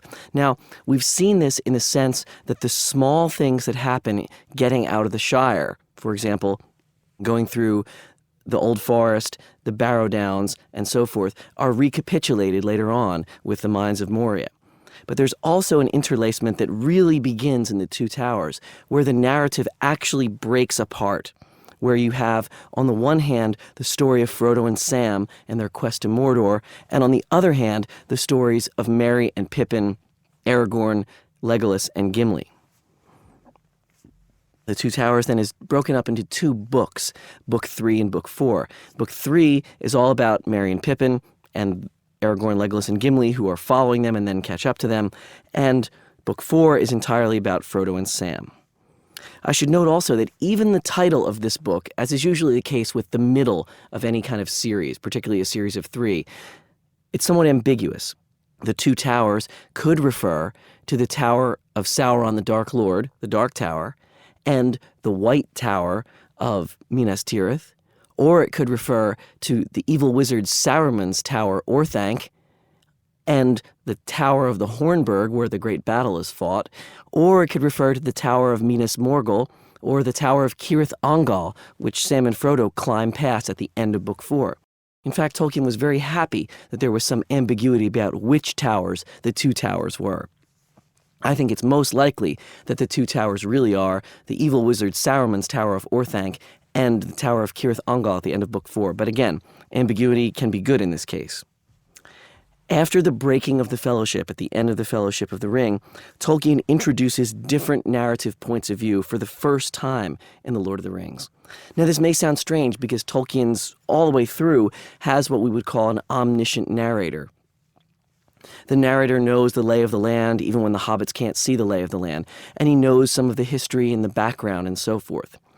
But if you pay close attention while you're reading, you'll realize that for the entire Fellowship of the Ring, you're pretty much seeing things through Frodo's eyes.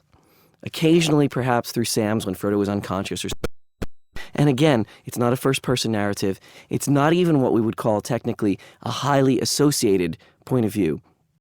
But the point of view is generally what the hobbits, particularly Frodo, would see. When we get to the Two Towers, that splits. We get a view of Aragorn, and then of Gimli, and then of Pippin, and then of Merry and Pippin, and then of Frodo and Sam. Almost always, except for that little bit of Aragorn, and it has to be done in order to make the scene make sense, in general, the least powerful person mediates the narrative for us, the same way that the hobbits have done and the same way that Bilbo did in The Hobbit. So Tolkien complicates the point of view here. That allows him to have things like irony. So for example, when Aragorn is saying, all my choices have gone wrong, we as readers know in fact that his choices have gone pretty well so far. And it also allows for the creation of suspense, where Tolkien can cut away from one character, pick up with a different one, and we won't know what's happened at one place even as the story goes on. And it is actually very effective for creating that kind of suspense. Now, the main plot point of the first half of the Two Towers is the wizard Saruman. I deliberately left this out of the discussion of the Fellowship of the Ring because at that point it needlessly complicated things. But here we need to bring it in. To the confusion of generations of readers, Tolkien comes up with a second villain. So we had the evil Dark Lord Sauron, but now there's a wizard, Saruman, who's also turned to evil. Saruman was originally good. He was the head of the White Council of wizards and good elves that drove Sauron out of his old fortress of Dol Guldur in Mirkwood. But now, as part of his quest for power and part of his jealousy of Gandalf, Saruman has decided that the only way to defeat the Dark Lord is to make himself into a better Dark Lord. And so he's searching for the ring. He wants the ring. At the same time, because he happens to occupy the position of Orthanc, this tower in a very strategic location, he has begun to build up his own armies and his own powers. And the reason Gandalf wasn't there to help the hobbits get out of the Shire and to escape the Black Riders and get to Rivendell was because Gandalf had been imprisoned by Saruman in Orthanc until he escaped with the help of an eagle. So, Saruman has gone evil. And in his going evil, he represents a different kind of evil than Sauron. Sauron is a diabolic evil. He's a monster. He's a demon of some sort. And he's pure evil in that sense, though it does say that he originally was not evil. It's like a giant greedy mouth that wants to devour everything. Saruman's a little bit different. So to set this up, I want to read a passage that's actually from the Fellowship of the Ring, but explains Saruman very well. This is what Saruman says right before he's taken Gandalf prisoner. The elder days are gone, the middle days are passing, the younger days are beginning. The time of the elves is over, but our time is at hand, the world of men which we must rule.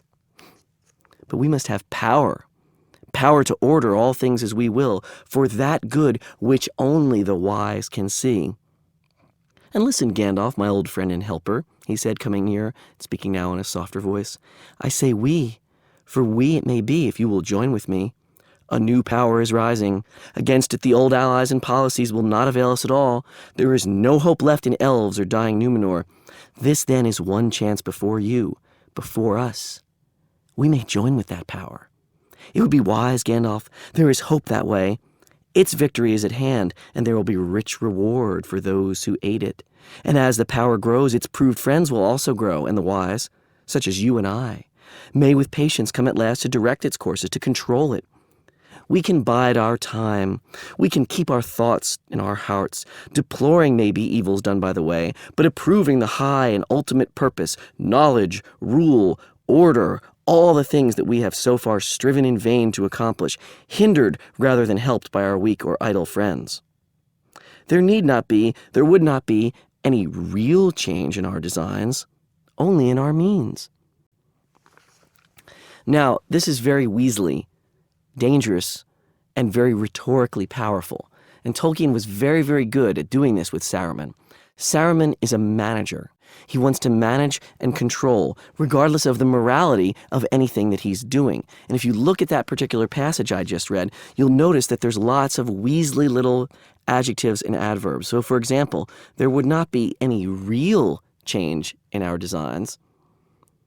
So, okay, what does that mean? Our designs are to make sure Sauron can't take over the world, but we're going to let him take over the world. But it's not a real change in our designs. Saruman's own name, and I can give you other examples of that, but let's stick with this. Saruman's own name, Siaruman in Anglo-Saxon, means crafty man or technological man. And not only is Sauron interested in technology, he builds wheels and fires and furnaces and machines, but he's interested in the technology of rhetoric, in the ability of using his voice and using his words to manipulate people. Gandalf uses his words to inspire people. Saruman uses his words to manipulate people. Saruman's representation of evil, then, is not the evil of a consuming, greedy, well, it is greedy, but it's not like Sauron's evil, which wants to engulf everything. Sauron's evil just wants to make himself be the manager of all of it. And it doesn't matter if what's done under him is good or bad. In fact, it's easier if it's bad, but maybe it could be good. Now, it's interesting that Tolkien rejected comparisons of The Lord of the Rings to World War II. He said it was not an allegory because it didn't fit. However, when he rejected that allegory, and he did it point by point, he said, if the ring were atomic weapons, then obviously that doesn't work because the atomic weapons were actually used while the ring wasn't, and so forth. But he interestingly identified Saruman with Soviet Russia. And it's an idea of a technology of controlling and manipulating and dominating people, not throwing them into ovens, perhaps, like Sauron representing Hitler would be, but at least controlling them and sucking away their freedom. And that's what Saruman does. And in so doing, he's become a mockery of Sauron. He's built his own tower. It's just not quite as big as the Dark Tower. He has his own orcs, but there's not as many of them. He has his own servants, but they're not quite as good as Sauron's servants, and so forth. It was a mockery. It was a slave's flattery, Saruman's little tower of Orthanc, of the great Dark Tower of Barad-dûr. So that sets up the idea of evil and Saruman. Other elements in the plot that are going on are the idea of redemption, because Boromir, remember, had done something quite evil at the end of the Fellowship of the Ring. He tried to take the ring from Frodo. But at the beginning of the Two Towers, Boromir redeems himself because he gives up his life fighting against orcs. The orcs end up taking Merry and Pippin, so he doesn't triumph.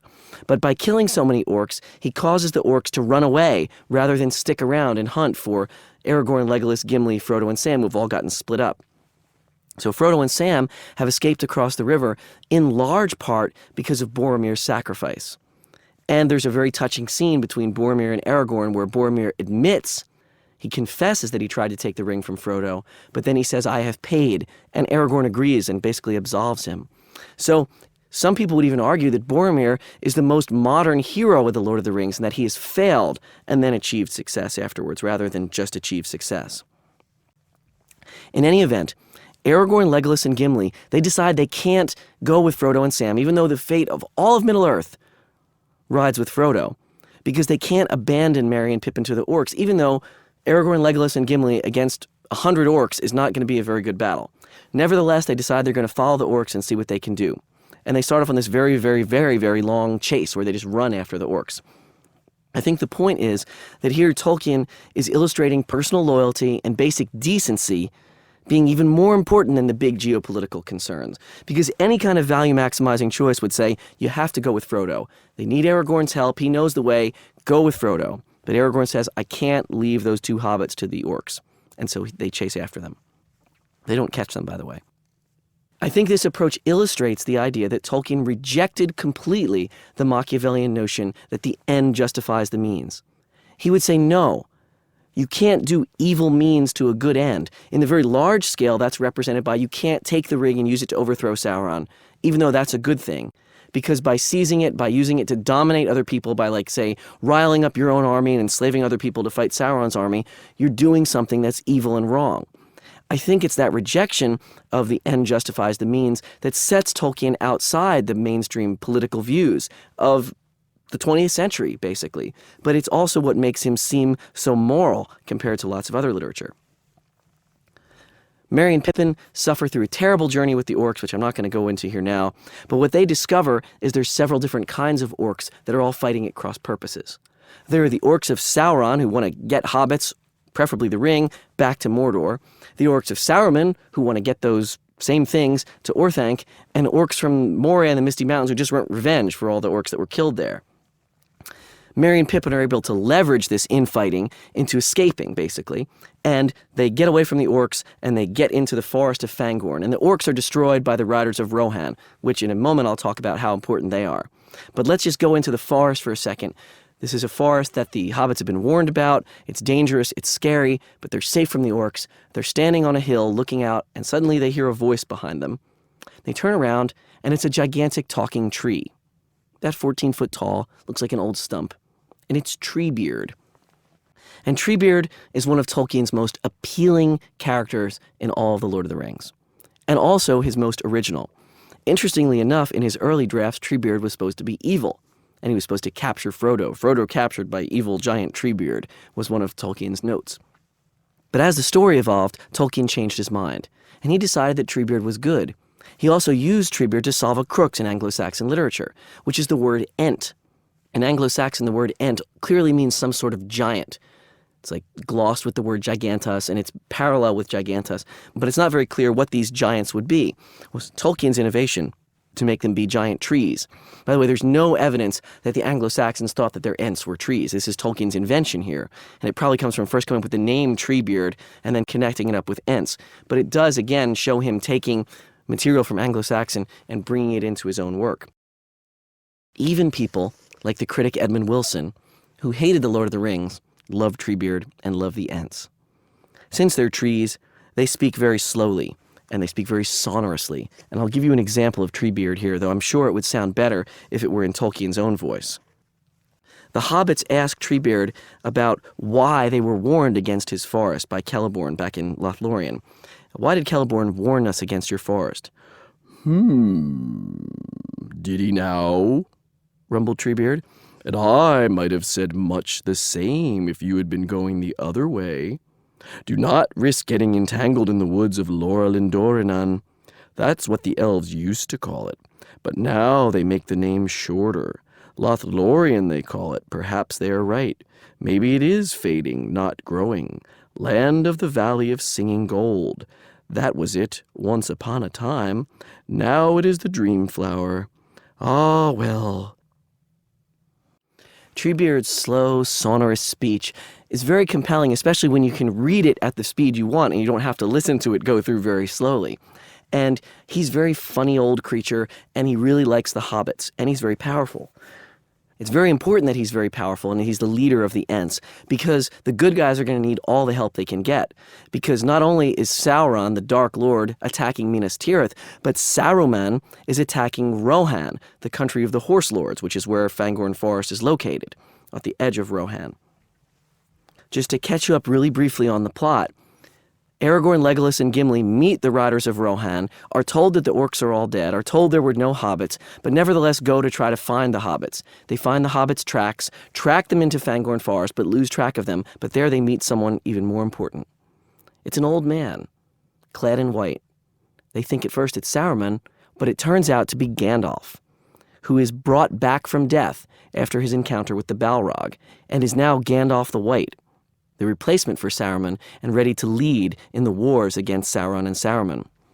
Now, what happened to Gandalf, we learn. He tells the story of how he fought the Balrog, how he killed the Balrog, and how he himself died, but was then sent back. It's never made clear whom he was sent by, but he was sent back. And now he's got more power and is reborn in some ways.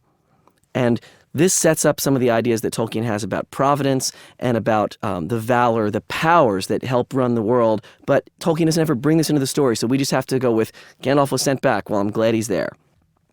It's at this point that Tolkien starts to bring in additional heroic cultures into his story, and he sets up this comparison of civilizations that's very important both to the first half of the Two Towers and the first half of The Return of the King. He brings in the Rohirrim, and the Rohirrim, the Horse Lords, speak Old English. They say, Westhu Theoden Hal, which means, be you, king, well. And they say everything that they speak in their tongue is in Anglo-Saxon.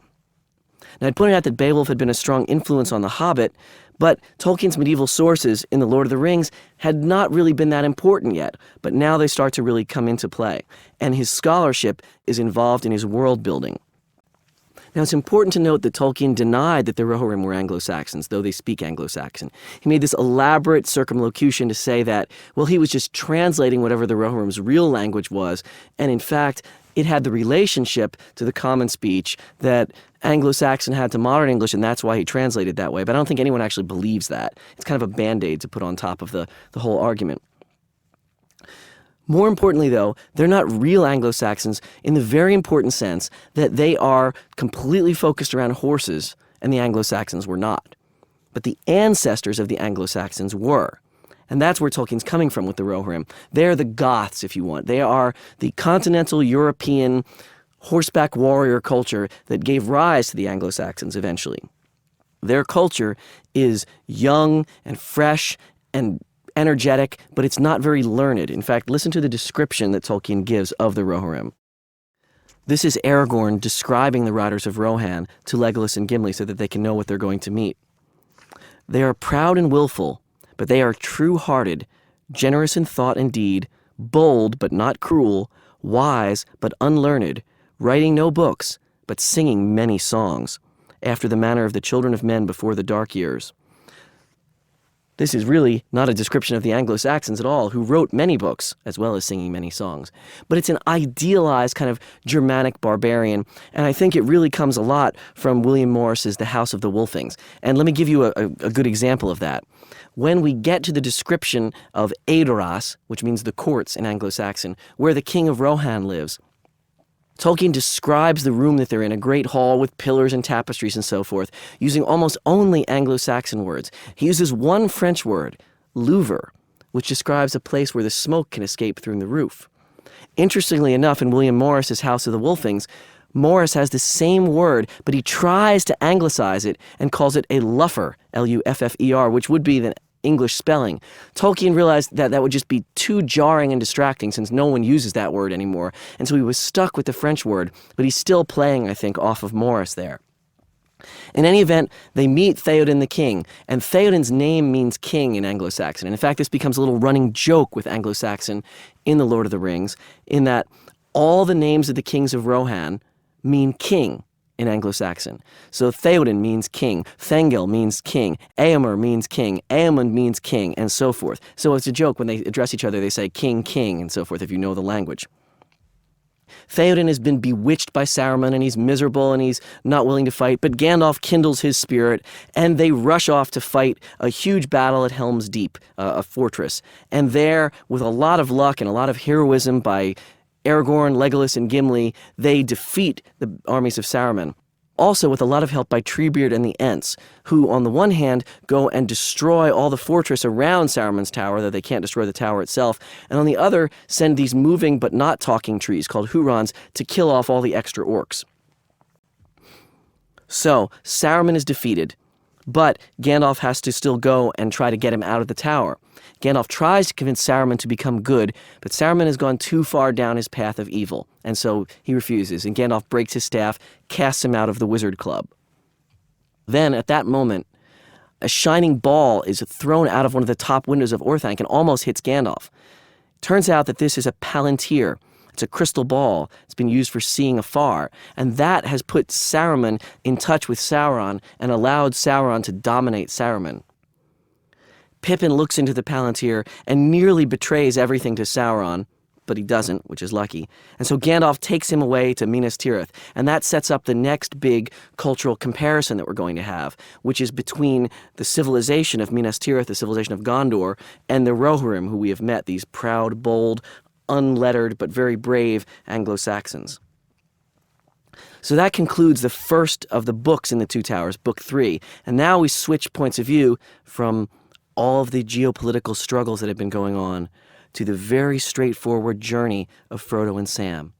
And this is a theme that Tolkien consistently returns to, the idea that the real quest, what's really important, is what's happening with Frodo and Sam, and all the other very exciting battles and big picture things are all kind of a sideshow to whether Frodo and Sam will get to Mordor or not.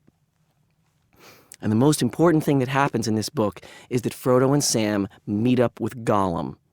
Gollum from The Hobbit, Gollum who has been searching for the ring for years and years and years. And Frodo and Sam capture him. And there's this really, really powerful confrontation between Frodo and Gollum, because Frodo doesn't know what to do.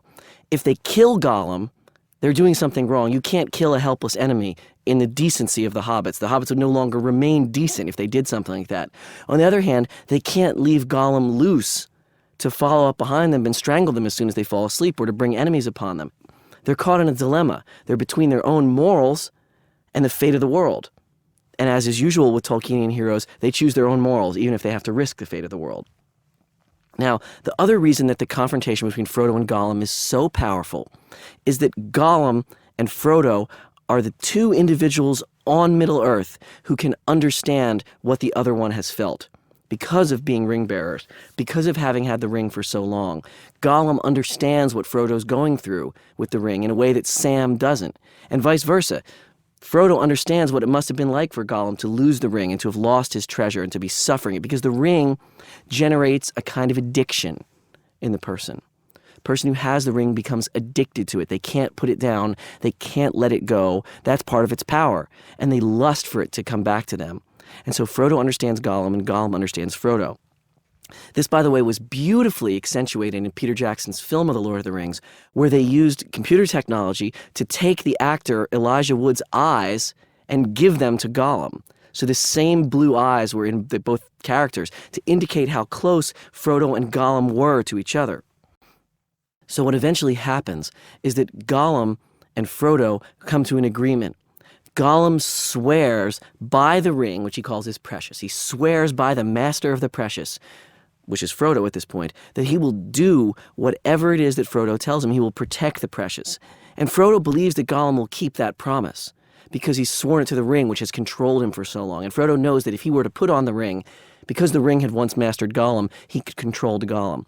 But it's a very weird situation. It's a little, almost like a love triangle, because both Gollum and Sam adore Frodo and can't stand each other. They hate each other.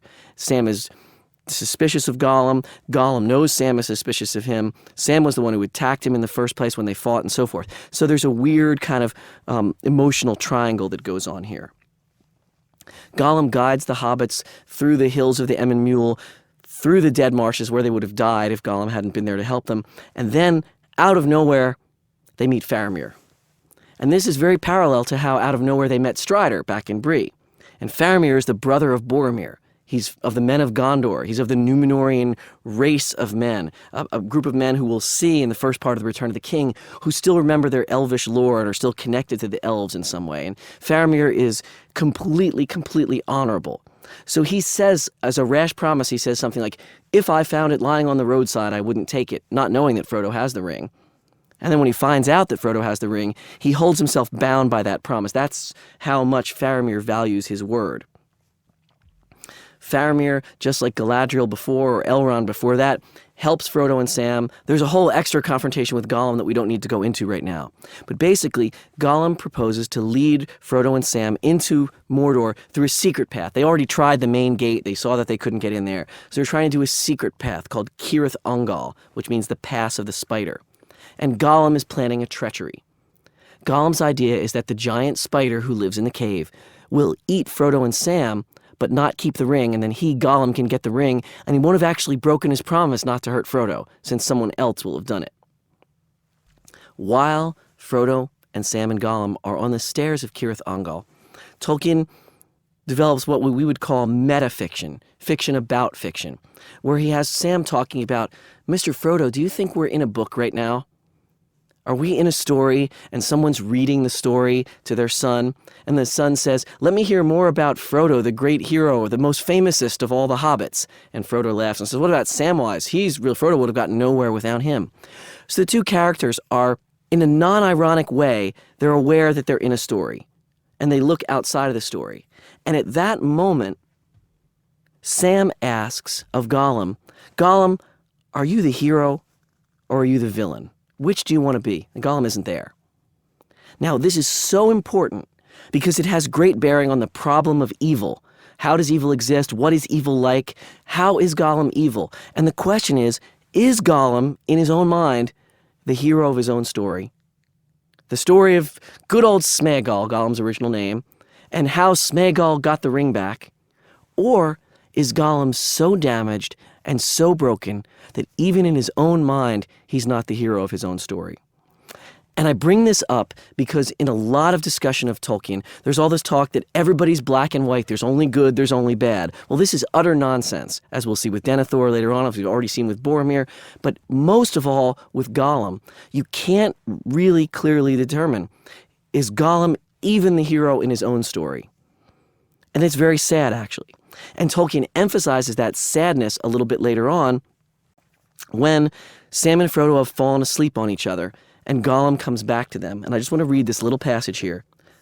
And so Gollum found them hours later when he returned, crawling and creeping down the path out of the gloom ahead. Sam sat propped against the stone, his head dropping sideways and his breathing heavy. In his lap lay Frodo's head, drowned deep in sleep. Upon his white forehead lay one of Sam's brown hands, and the other lay softly upon his master's breast. Peace was in both their faces. Gollum looked at them. A strange expression passed over his lean, hungry face. The gleam faded from his eyes, and they went dim and gray, old and tired. A spasm of pain seemed to twist him, and he turned away, peering back up toward the pass, shaking his head as if engaged in some interior debate. Then he came back, and slowly, putting out a trembling hand, very cautiously he touched Frodo's knee. But almost the touch was a caress. For a fleeting moment, could one of the sleepers have seen him, they would have thought that they beheld an old, weary hobbit, shrunken by the years that had carried him far beyond his time, beyond friends and kin, and the fields and streams of youth, an old, starved, pitiable thing. But at that touch, Frodo stirred and cried out softly in his sleep, and immediately Sam was wide awake. The first thing he saw was Gollum pawing at Master as he thought. "Hey, you," he said roughly, "what are you up to?" "Nothing, said Gollum softly. "Nice, Master." "I dare say," said Sam, "but where have you been to, sneaking off and sneaking back, you old villain?" And Gollum withdraws himself. Gollum, who had been up to that moment about to repent, and who felt a great love for Frodo because of Sam's harsh words, which at that point were not deserved, fails. And Tolkien wrote, "I wept when I wrote that scene." And it is the most powerful, moving scene in The Lord of the Rings because exactly, it's the failure of repentance. And even though there was no real chance that Gollum would repent, he's done so much evil, yet there was that small chance, and yet it gets ruined. So, Gollum then leads Frodo and Sam through the tunnels of Shelob, creature. And Shelob attacks them, but Frodo and Sam drive her off temporarily and actually get through into Mordor. But Shelob isn't dead yet, and she comes rushing out, stings Frodo, and then in a giant battle with Sam is defeated and chased away, though not killed. But Sam thinks Frodo is dead because he's paralyzed and he's wrapped up in spider silk. And so Sam takes the ring from Frodo in an effort to go on and finish the quest. But then a group of orcs come along and pick up Frodo's body. And by overhearing them, Sam learns that Frodo is alive and not dead. And so the very last line of The Two Towers is, Frodo is alive, but was taken by the enemy. It's one of the great cliffhangers, because when the books were published, there was, of course, a very long delay between when The Two Towers was published and when The Return of the King came out, and people desperately wanted to know what happened there. The Two Towers has shown in the macrocosm of the great battles in Rohan and against Saruman, and in the microcosm of Frodo and Sam's journey about the struggle that each of these sets of characters has had to accomplish in order to at least have a chance to defeat Sauron, even though that's an impossible chance. And now that Frodo is actually captured, it seems like all hope is lost. But one of the major themes of The Return of the King, which is the subject of the next lecture, is that giving up hope is never acceptable to Tolkien, and that those who maintain hope will be rewarded for it in some way. This ends Lecture 6. If you borrowed this course from a public library and would like your own copy of the course guide for future reference, call Recorded Books at 1-800-636-3399 and we'll send you a free copy. A shipping charge will apply. Rings, Swords, and Monsters, Lecture 7. Tolkien, The Return of the King. We now come to The Return of the King, the conclusion of The Lord of the Rings, and the conclusion, therefore, of Tolkien's masterwork. What we're going to do in this lecture is work through some of the big themes that Tolkien manages to tie together at the end of The Return of the King. And these are the comparison of cultures between Gondor and Rohan, a discussion of war, which has been apparent in the other books, but is really the focus of The Return of the King. And then finally, the climactic moment of Frodo on Mount Doom with the ring. And then the very, very, very long anticlimax that Tolkien uses to conclude the book. So I want to begin by talking about war. That's really what the first part of The Return of the King is about. It's about war. There's been war before, but not this way. For example, war comes to Gondor. Pippin and Gandalf are trapped in the besieged city of Minas Tirith. And we really see what medieval siege warfare must have been like to those on the inside, where there was no hope of getting out. And it was just a question of in what way you were going to die, whether it was going to be of hunger or fire or being slaughtered.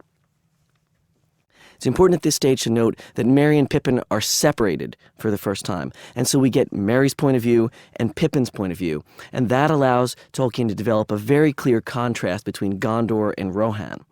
Merry becomes the esquire of Theoden of Rohan. And Pippin becomes the esquire of Denethor, the steward of Gondor, and Boromir's father. And if you compare the two different ceremonies in which this happens, you can see another element of the two cultures. In Rohan, it's a very short ceremony. Basically, Merry says, "May I lay my sword in your lap?" And Theoden says, "Yes, and you shall be a knight of Rohan." Whereas to be a servant of Denethor, Pippin takes a very complex oath. "Here do I swear fealty and service to Gondor and to the lord and steward of its realm, to speak and to be silent, to do and to let be, to come and to go, in need or plenty, in peace or war, in living or dying, from this hour henceforth, until my lord release me, or death take me, or the world end." You can see the comparison right there. Gondor is the Rome of Middle-earth, and Rohan is the England in many ways. And they both have strengths and weaknesses. In fact, the Rohirrim have more martial vigor. They're better fighters. They fight on horseback. They're valiant and brave, and they don't give in. Gondor, they're learned, and they're educated. And it's also interesting that Tolkien plays upon this in how families work also. Denethor is very Númenórean. That's the ancestral people for Gondor. He's a throwback. He's very wise and learned and educated, and Faramir, his son, is like him. But Boromir, his other son, is much more like somebody from Rohan. He loves to fight and ride and do battle, and so he's even more beloved than the more intellectual and cerebral Denethor and Faramir. And that's also the two cultures. And I think that's important to look at because Tolkien is looking at this dynamic of cultures in the Middle Ages that was very important, that all the learning and all the history went with Rome, but the vigor went with the barbarians. And that's what you're seeing with Gondor and Rohan also. So the Dark Lord sends his armies against Minas Tirith, and things are not going well for Gondor. And on the more personal level, Faramir is wounded with a poisoned dart, and Denethor goes insane. And this is a really key point, again, in the idea that Tolkien has only black and white heroes. Denethor is a good guy. He's going to lead the forces of good against evil, and yet he goes mad. And the way he goes mad is that he decides that he is going to burn himself and his son Faramir to death, even before Faramir has actually died, on a funeral pyre. And Pippin runs off to try to get Gandalf to try to prevent this. And what Tolkien's doing is working out the problem of pride and despair. We've had problems before of pride with Boromir wanting to take the ring and pride and aggressiveness, but this is pride and despair, and that's the point I was making at the end of the last lecture. Tolkien says, you're not allowed to give up hope. You have responsibilities to those who you are protecting, and even if you think you are destined to lose, you can't give up hope. But Denethor does. And the way Tolkien works this out, which is really interesting, is I think he's making a kind of triangular relationship between Denethor, Shakespeare's King Lear, and the Lord of the Nazgul, the king of the evil ringwraiths. Now, how does this work? Well, given the pressure that's put upon a king in this situation, the king can go in one of several directions. Lear goes mad. Denethor goes mad. Both of them have given in to pride and despair. Now, why am I linking Lear and Denethor and the Lord of the Nazgul? Well, for a couple reasons, and most of them have to do with language, and it also suggests that Tolkien referred to texts outside of Middle-earth with his language. When the Lord of the Nazgul shows up on the field of battle in front of Gondor and he speaks to Eowyn, we'll talk about that in a second, but he says, "Come not between the Nazgul and his prey." When King Lear is in his frenzy and anger, he says, "Come not between the dragon and his wrath." It's almost the same. All you have to do is substitute one monster for another, dragon for Nazgul, and then wrath for prey. Also, when Denethor is fighting to burn his son alive and himself alive, he says, "Come forth if you not all be recreant." That's a somewhat unusual word, recreant, but it shows up in King Lear where he says, "False recreant knight." So I think there's this linkage, and the point is that an ordinary person may be allowed to have despair, though Tolkien doesn't really think so either. But when it happens with a king, it has huge implications. The huge implications in this case are that King Theoden of Rohan, who's done a heroic thing, led his people to Minas Tirith, saved the day, ends up being killed because of Denethor's madness. And then Denethor himself ends up dying. That's when we also find out that Denethor also has one of those crystal balls, the Palantir, and has been communing with Sauron. Though he hasn't been giving in, Sauron's been just showing him what he wants him to see. And this is a key point that I read The Lord of the Rings 40 times before I realized that this was important. Denethor looks in the Palantir and he says to Gandalf, "Even now the wind of thy hope cheats thee, and a fleet with black sails comes up the river." And so I always thought he saw the fleet with the black sails and figured that that was the end. But actually, if you go through the timeline in the back of The Lord of the Rings, you'll see that what Denethor has seen is Frodo's elven cloak, Sam's sword, and Frodo's mithril coat, which will explain why Sauron has those in a minute. But the point is that he thinks that Sauron has got the ring at this point, and that's why he kills himself. Now you say, well, that might be a good reason if Sauron got the ring to kill yourself. But first of all, Denethor shouldn't be looking in the Palantir, and he knows that. And second of all, even if he has reason to despair, because he's the king, he's not allowed. Aragorn, who's the good king, never actually despairs. Theoden, once Gandalf breaks him out of his funk at the beginning of the Two Towers, doesn't despair either, no matter how badly things get. Okay, now in the front of the city on the battlefield, something very exciting is happening also. The Lord of the Nazgul on his flying beast has swooped down, knocked Theoden off his horse. Well, actually, the horse reared and Theoden was crushed, and Theoden's dying. But when the Nazgul tries to finish Theoden off, a warrior stands up. And this warrior turns out to be Eowyn, a woman, the niece of King Theoden. And her helmet falls off and her golden hair blows in the sun. And this is the most traditionally heroic scene in The Lord of the Rings, because Éowyn stands there and says to the Lord of the Nazgul, "You will not touch him. I will prevent you from touching him," meaning her seemingly dead uncle, "if you may." And that's when the Nazgul says, "Come not between the Nazgul and his prey." And Éowyn, who had disguised herself as a man, had also brought Merry into the battle. Merry had been told to stay home, "You're too small to fight." Éowyn had been told to stay home, "You're a girl," and had brought Merry in. So together, they defeat the Lord of the Nazgul. Merry stabs him in the back of the knee, and Éowyn stabs him in the face and kills him. And this was important because there was a prophecy that said, "No living man may kill me," which is a hint of Macbeth there. And Éowyn says, "I'm not a living man," basically, and kills him. So it's a great heroic moment. It's also really interesting because it's the only traditional one-on-one against the monster and somebody wins. I mean, Gandalf on the Balrog maybe, but it's a little bit different there, and especially because it doesn't happen in real time. But one-on-one against the monster, and who is it? It's a woman in drag, sort of. I mean, she's dressed as a man fighting against a monster. Again, I think Tolkien's not completely comfortable with that traditional machismo attack. And so he channels it in different ways. It's hobbits, or it happens by good luck, or when Aragorn does cleave his way through all the hosts of Mordor, we don't see any of the individual fights when he kills any individual person or monster. I should note, however, that Éowyn, as heroic as she is in that moment, then gets domesticated later on, where she agrees to live in the Houses of Healing and then marry Faramir, and everything's good, and she's put back in the place that's appropriate for women. But this fits up with a kind of World War I archetype, which I think World War I has a lot more to do with the Return of the King than medieval sources even. And that is that she represents the kind of Joan of Arc warrior woman archetype that shows up here, and that's why she is able to kill the monster in such a way. But even with all this heroism by Merry, by Éowyn, and so forth, the battle would have been lost because a fleet with black sails comes sailing up the river. However, in a moment of what Tolkien would call eucatastrophe, a good catastrophe, it turns out it's Aragorn in those ships. And Aragorn and his men, Legolas and Gimli, sweep through the hosts of Mordor, and the hosts of Mordor are defeated, and the good guys win. But just for a moment. Because Aragorn, having used the Palantir that got thrown out of the window of Orthanc, has seen that there are even larger armies waiting in the Dark Lord's land to sweep out, and he knows that military battle is not going to be enough.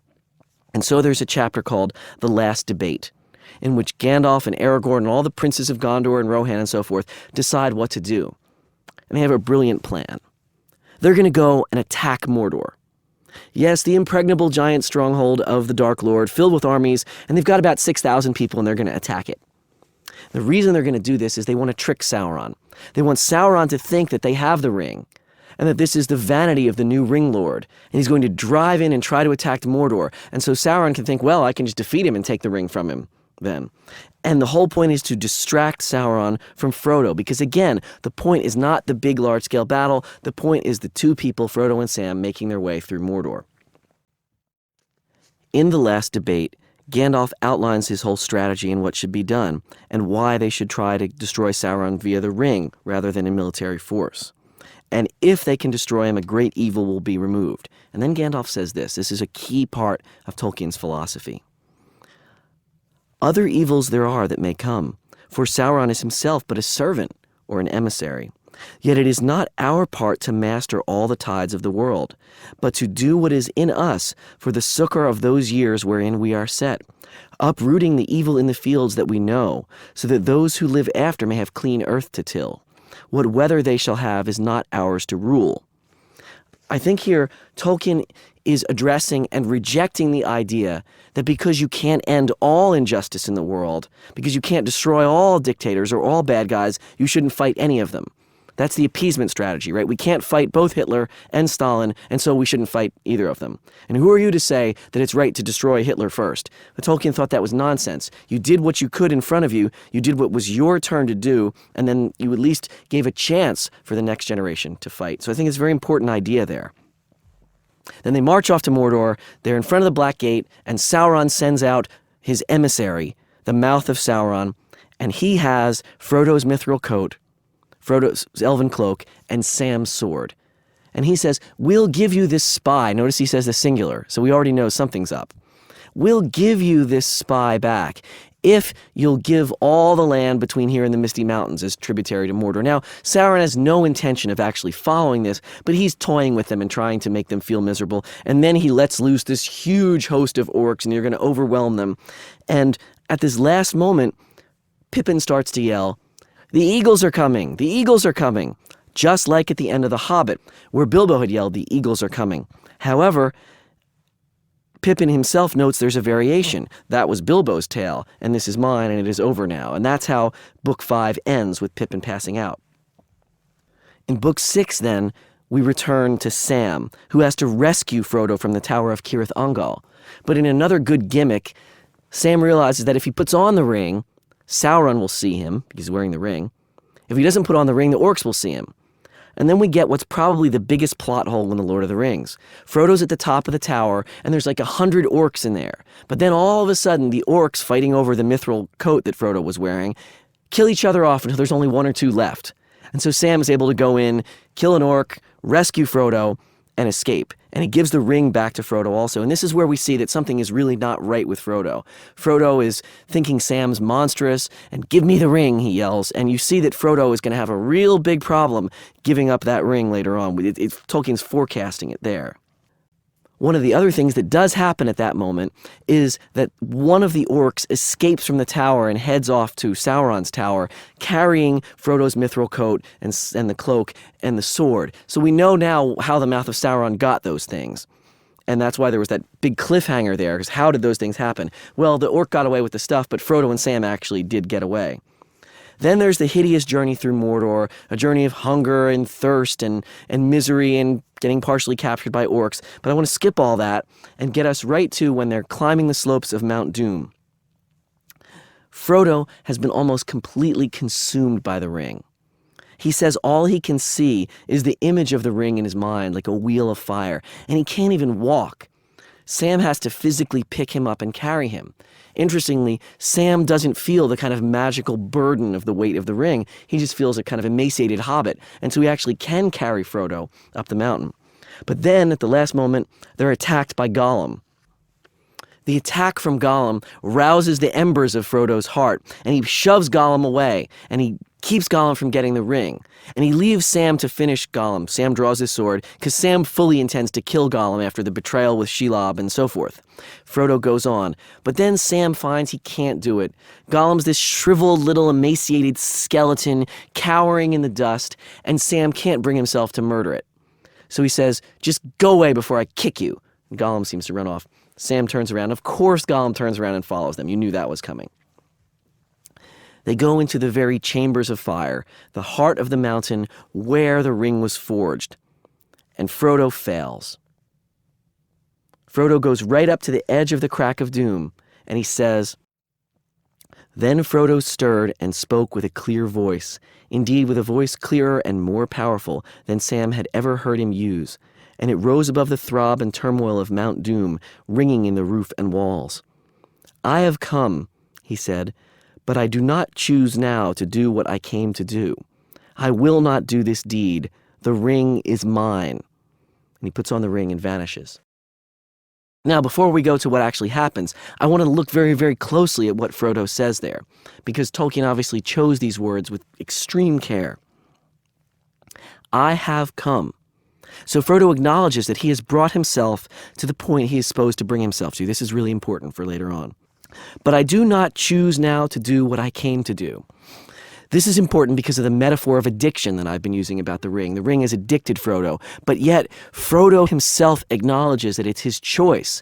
He doesn't say, 'I can't do what I came to do.' He says, 'I choose not to.' That's very important because Tolkien is saying that Frodo bears moral responsibility for this choice. 'I will not do this deed.' That's his will. The ring is mine, claiming it for himself. It's very important to parse those words, because while it's true that Frodo was unable to get rid of the ring, it's also true that Tolkien wants to make it very clear that this is a choice that Frodo makes at that moment, regardless of what leads up to it, that he believes in free will at that point. So then what happens? Gollum rushes in and knocks Sam down and attacks Frodo to stop him from destroying the ring. and he bites the ring off of Frodo's finger. Well, actually bites the whole finger off and holds the finger up, and then Gollum slips and falls into the crack of doom, and the ring is destroyed. So here's one of my questions. Is Gollum the real hero of The Lord of the Rings? Gollum just saved the world. Yes, he was doing it for completely selfish motives. He wanted the ring for himself. But he saved the world, and Frodo failed. Frodo got all the way there and then almost gave the whole game away because the Dark Lord is very close by and the Nazgul are flying up and so forth, and there's no way Frodo would have been able to keep the ring from them. So Frodo almost gives up everything. And yet look at those first few words. I have come. That's really important. What Frodo did, he knew that he wouldn't have the willpower to get rid of the ring. But he put himself in the place that he needed to be, where there was at least a good chance for something to happen. And because of Frodo's forgiveness of Gollum, because of his mercy towards Gollum, on multiple occasions, Gollum is there that even though Gollum does something evil, Frodo is saved. This is a really key moment. Obviously, it's a key moment in The Lord of the Rings. It's a key moment in fantasy literature because the quest is not about getting a treasure. The quest is about throwing the treasure away. But the hero can't even do that. And it makes it almost unique in fantasy literature, which is always about the hero doing something. Well, all Frodo did was drag himself to the right place. And even then, it's really Sam that dragged him physically there for most of it. So what's happened is that free will plus the recognition of your own self-weakness can be leveraged because Frodo manipulated himself into a situation where there was at least a chance he'd do the right thing. And luckily, he was given the grace, and that's what Tolkien says that is. When Gollum falls in, that's grace of some sort. Nobody earned that, but they put themselves in the right position. So, ring is destroyed, Sauron's destroyed, captains of the West are saved, everything's good. And then you have some actually very joyful chapters after this with the field of Cormoran where the ring bearers are honored, and then when Aragorn becomes king and so forth. The large-scale drama of the epic concludes the same way that all epics are supposed to, traditional oral epics, with a wedding. In this case, it's Aragorn with Arwen, Elrond's daughter, and Galadriel's granddaughter, and, I have to say, Aragorn's cousin. They're first cousins like a couple hundred times removed, but they're still first cousins.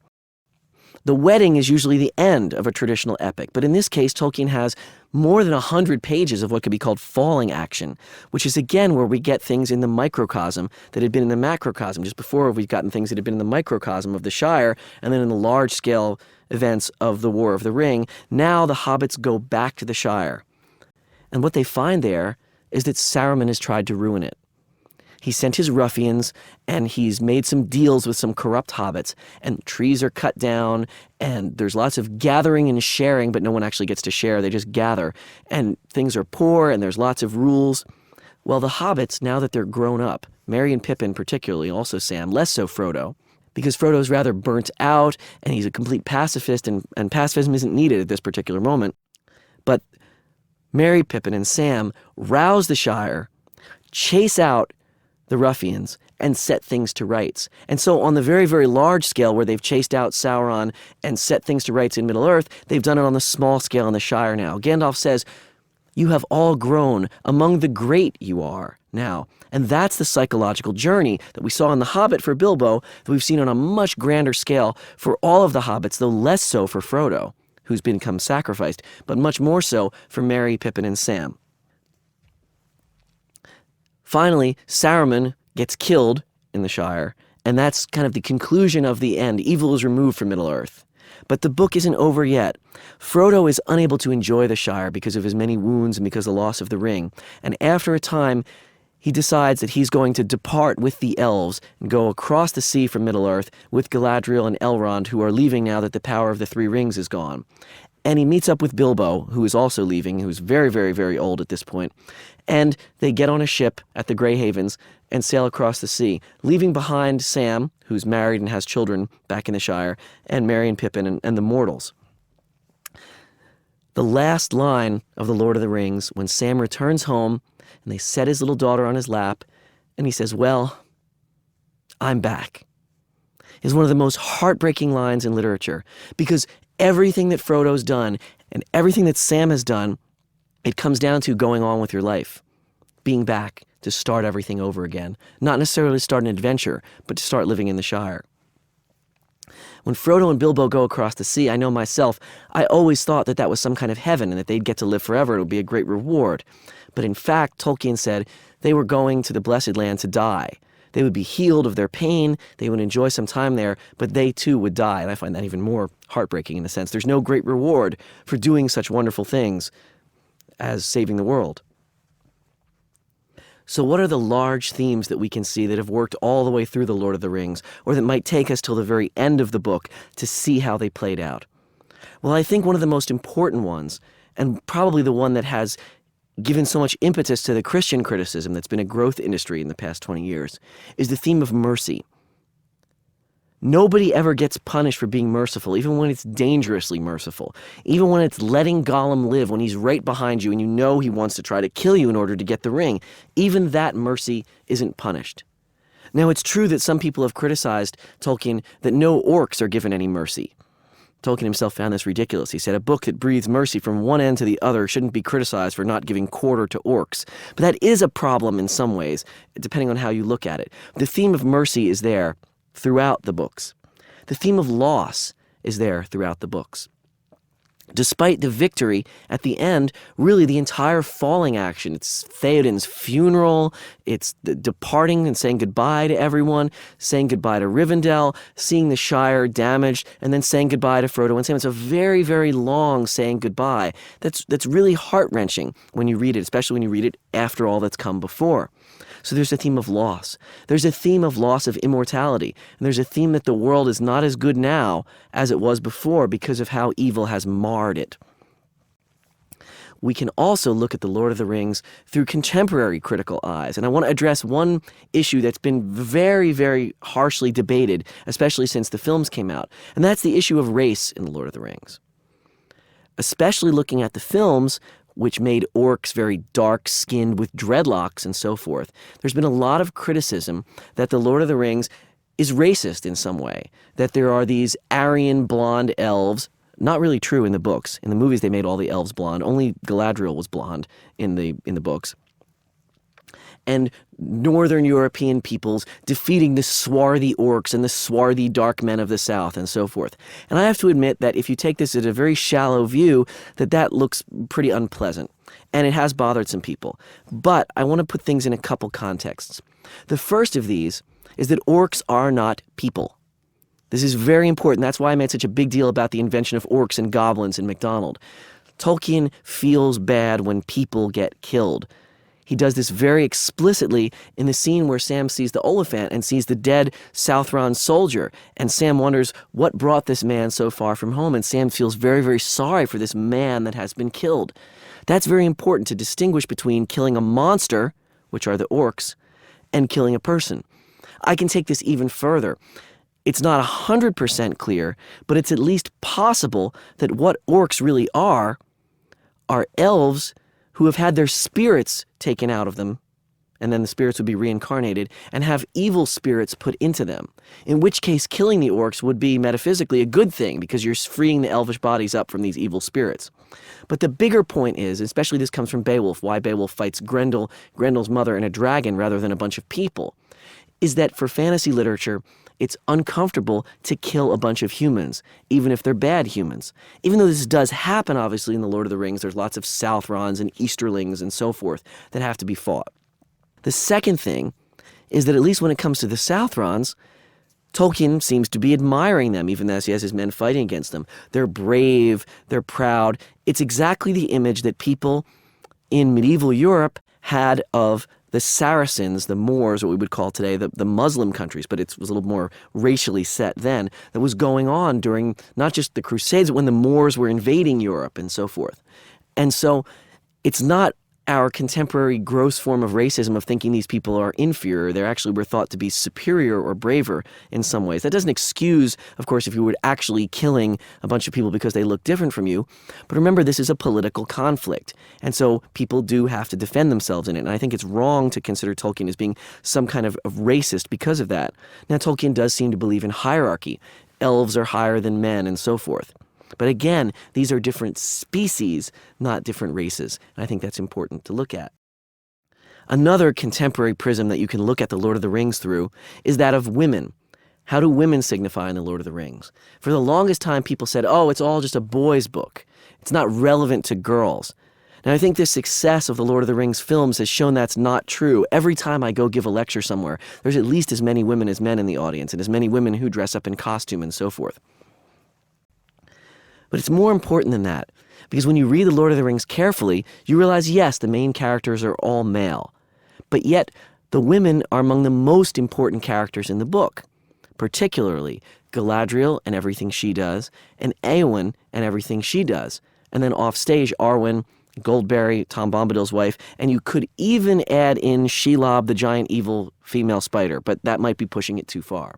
But the point is that in some ways, women drive the plot, even though there are men doing the things in the plot, and women are extraordinarily powerful and represent certain different kinds of ideals. So I think it would be a mistake to go at Tolkien with the whole contemporary race, class, and gender view, though I think I've shown you in the past few lectures how that can be profitably applied. I think it's more important to look at how does the Lord of the Rings work as a fantasy? Does it work as a fantasy? And I would submit that it does, because it creates a powerful, beautifully realized secondary world that hangs together, that doesn't have to connect with our primary world because it stands on its own. Now, that said, Tolkien did try to build a little miniature frame narrative in the appendices that would connect the Lord of the Rings, the Hobbit, and the Silmarillion to our primary world by suggesting that he was translating all of these from the Red Book of Westmarch, which was written by Bilbo and Frodo, added to by Sam, and the heirloom of Sam's house, and eventually comes down to Tolkien and he can translate this. It's an interesting idea, and it allows Tolkien to do more stuff with languages. But The Lord of the Rings avoids the technique of having our real world and then a secondary world that people travel to or look at. Tolkien suggests it's meant to be the distant past of our own world, but he doesn't push that very far, and I think there's a good reason. Because every time that you make the secondary world come into contact with the primary world, it weakens the illusion that you're really there. And if there's one thing that The Lord of the Rings has accomplished, more than its ideals of mercy, more than its ideals of the powerless becoming powerful, or the small doing the great deeds, it is that a secondary world can be so complete that people can enter into it. And people obviously do that with The Lord of the Rings all the time. It is, in fact, one of the driving forces for the writers who come afterwards, for those who felt that they wanted to invent their own secondary worlds after they'd engaged with Tolkien's. For generations of readers now, Middle-earth has been someplace that people have felt they've really gone. And the journey of The Lord of the Rings, I think because exactly that it follows that stress and release pattern, because the microcosm imitates the macrocosm, because it's there and back again, reading The Lord of the Rings feels like the successful completion of a psychological journey. And I think that's what's happened for so many readers and why Tolkien's work remains so powerful today. One of the biggest reasons that Tolkien's secondary world hangs together so well is that it had a background. It had the background of the languages, it had the background of the histories, and it had the background of the legends. In the next lecture, we're going to examine those legends in the Silmarillion and in other work that was not published during Tolkien's lifetime, but was edited by his son Christopher and published later on. You'll see that the Silmarillion, although it's very, very difficult text, has a lot to offer to readers of The Lord of the Rings, but we'll also see that the Silmarillion does not succeed as well as The Lord of the Rings did because it lacks the crucial mediating agent of the hobbits that can bring the ancient world into contact with the modern world. The Silmarillion, on the other hand, exists completely by itself. This ends Lecture 7.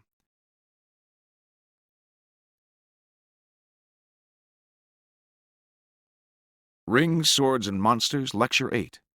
Tolkien, The Silmarillion, and Later Works. Back in 1937, The Hobbit had been so successful that Tolkien's publishers had clamored for a sequel, as had many, many fans. 17 years later, Tolkien gave them The Lord of the Rings. When The Lord of the Rings was published in 1954, people immediately began clamoring for a sequel for that, and Tolkien thought this was his chance to finally publish his material for the Silmarillion. Unfortunately, that material was in such a complex and disorganized state that it didn't lend itself well to being published in one volume. Tolkien did spend the next 18 or 19 years trying to work on it as people became more and more excited about a Silmarillion. He had people come over from America to try to help him with it. He worked with his son, but he could never give it a complete shape. And when he died in 1973, the Silmarillion was still unpublished. Some critics have said things should have remained that way, which is a bit harsh. But finally, in 1977, 4 years after Tolkien's death, his son Christopher put together at least a small compendium of the legends and material of the first age of Middle-earth, and this became the Silmarillion. When it came out and people flocked this to buy it, they were in major shock. This major shock. Because the Silmarillion is nothing like The Lord of the Rings. It begins with a creation story. It has very few speaking characters, or at least dialogue. Characters do speak, but they don't really speak much to each other. They sort of declaim long and impassioned speeches. It has no hobbits at all, and therefore there's no mediation between the ancient world and the imaginary world of Tolkien and the reader. What that meant was that the Silmarillion came across, as someone said, it's the Elvish Bible. And in fact, it reads very similarly to the King James Bible. So this may seem like a very strange topic for this next lecture in the course. After all, the Silmarillion is notoriously difficult to read. It's not clear how many people actually do read the Silmarillion as opposed to how many millions of them have bought it. And it's hard to understand. But I want to make the argument that if you understand what's going on in the Silmarillion, and I don't mean by any means to try to summarize the plot of this gigantic book, but if you understand what Tolkien is trying to accomplish and what he's trying to create, the first thing is the success of The Lord of the Rings makes a lot more sense. The aesthetic success of The Lord of the Rings, the sense that there are vast backdrops and ancient histories beyond The Lord of the Rings, they give that narrative so much depth that people feel as if they've really experienced it. Well, that depth is created not just by little gimmicks and tricks, but by the fact that Tolkien wrote up several thousand years of history, sometimes close to year by year, that he built into the Silmarillion, and that was all behind The Lord of the Rings when he was writing it. But I first want to acknowledge some of the problems, and these are literary historical problems and literary theoretical problems that are associated with the Silmarillion. The first question is, what order should you read the books? Now, I've presented in what could be called the traditional order: The Hobbit, because that was published first, and then The Lord of the Rings, and then the Silmarillion. Tolkien's son Christopher, who edited all the material, believes that you should start with the Silmarillion, then read The Hobbit, and then The Lord of the Rings. Now, obviously, he doesn't think this is particularly practical advice, because the kind of person who'd pick up The Hobbit and just enjoy it as a good story, particularly children who would read The Hobbit that way, would not be able to get through the Silmarillion. I myself read the Silmarillion when I was 9 years old, but I'm very unusual in that sense. Most of the young readers who pick up the Silmarillion don't get past the first few pages. There's also the problem that Christopher Tolkien later acknowledges of how to understand the Silmarillion as a collection of work. What Christopher Tolkien did was try to take the best versions, that is, the most completed or most finished versions of each of the legends or stories that made up the Silmarillion, and he pulled them all together into one volume. But the problem with this is that oftentimes the ones he used were not Tolkien's latest ones, because Tolkien was a fanatical and somewhat organized reviser. He'd organize a reviser, write a manuscript, he'd get to someone to read, and he'd gather copy from one else he had to read, revise that differently, and he revised the first comic, he revised that in a third way. But what ended up poor Tolkien is an enormous volume of paper, an enormous volume of stories that all agree each other. When Tolkien to get Silmarillion, he tried to make everything agree, but in so he had to change a lot of things into things.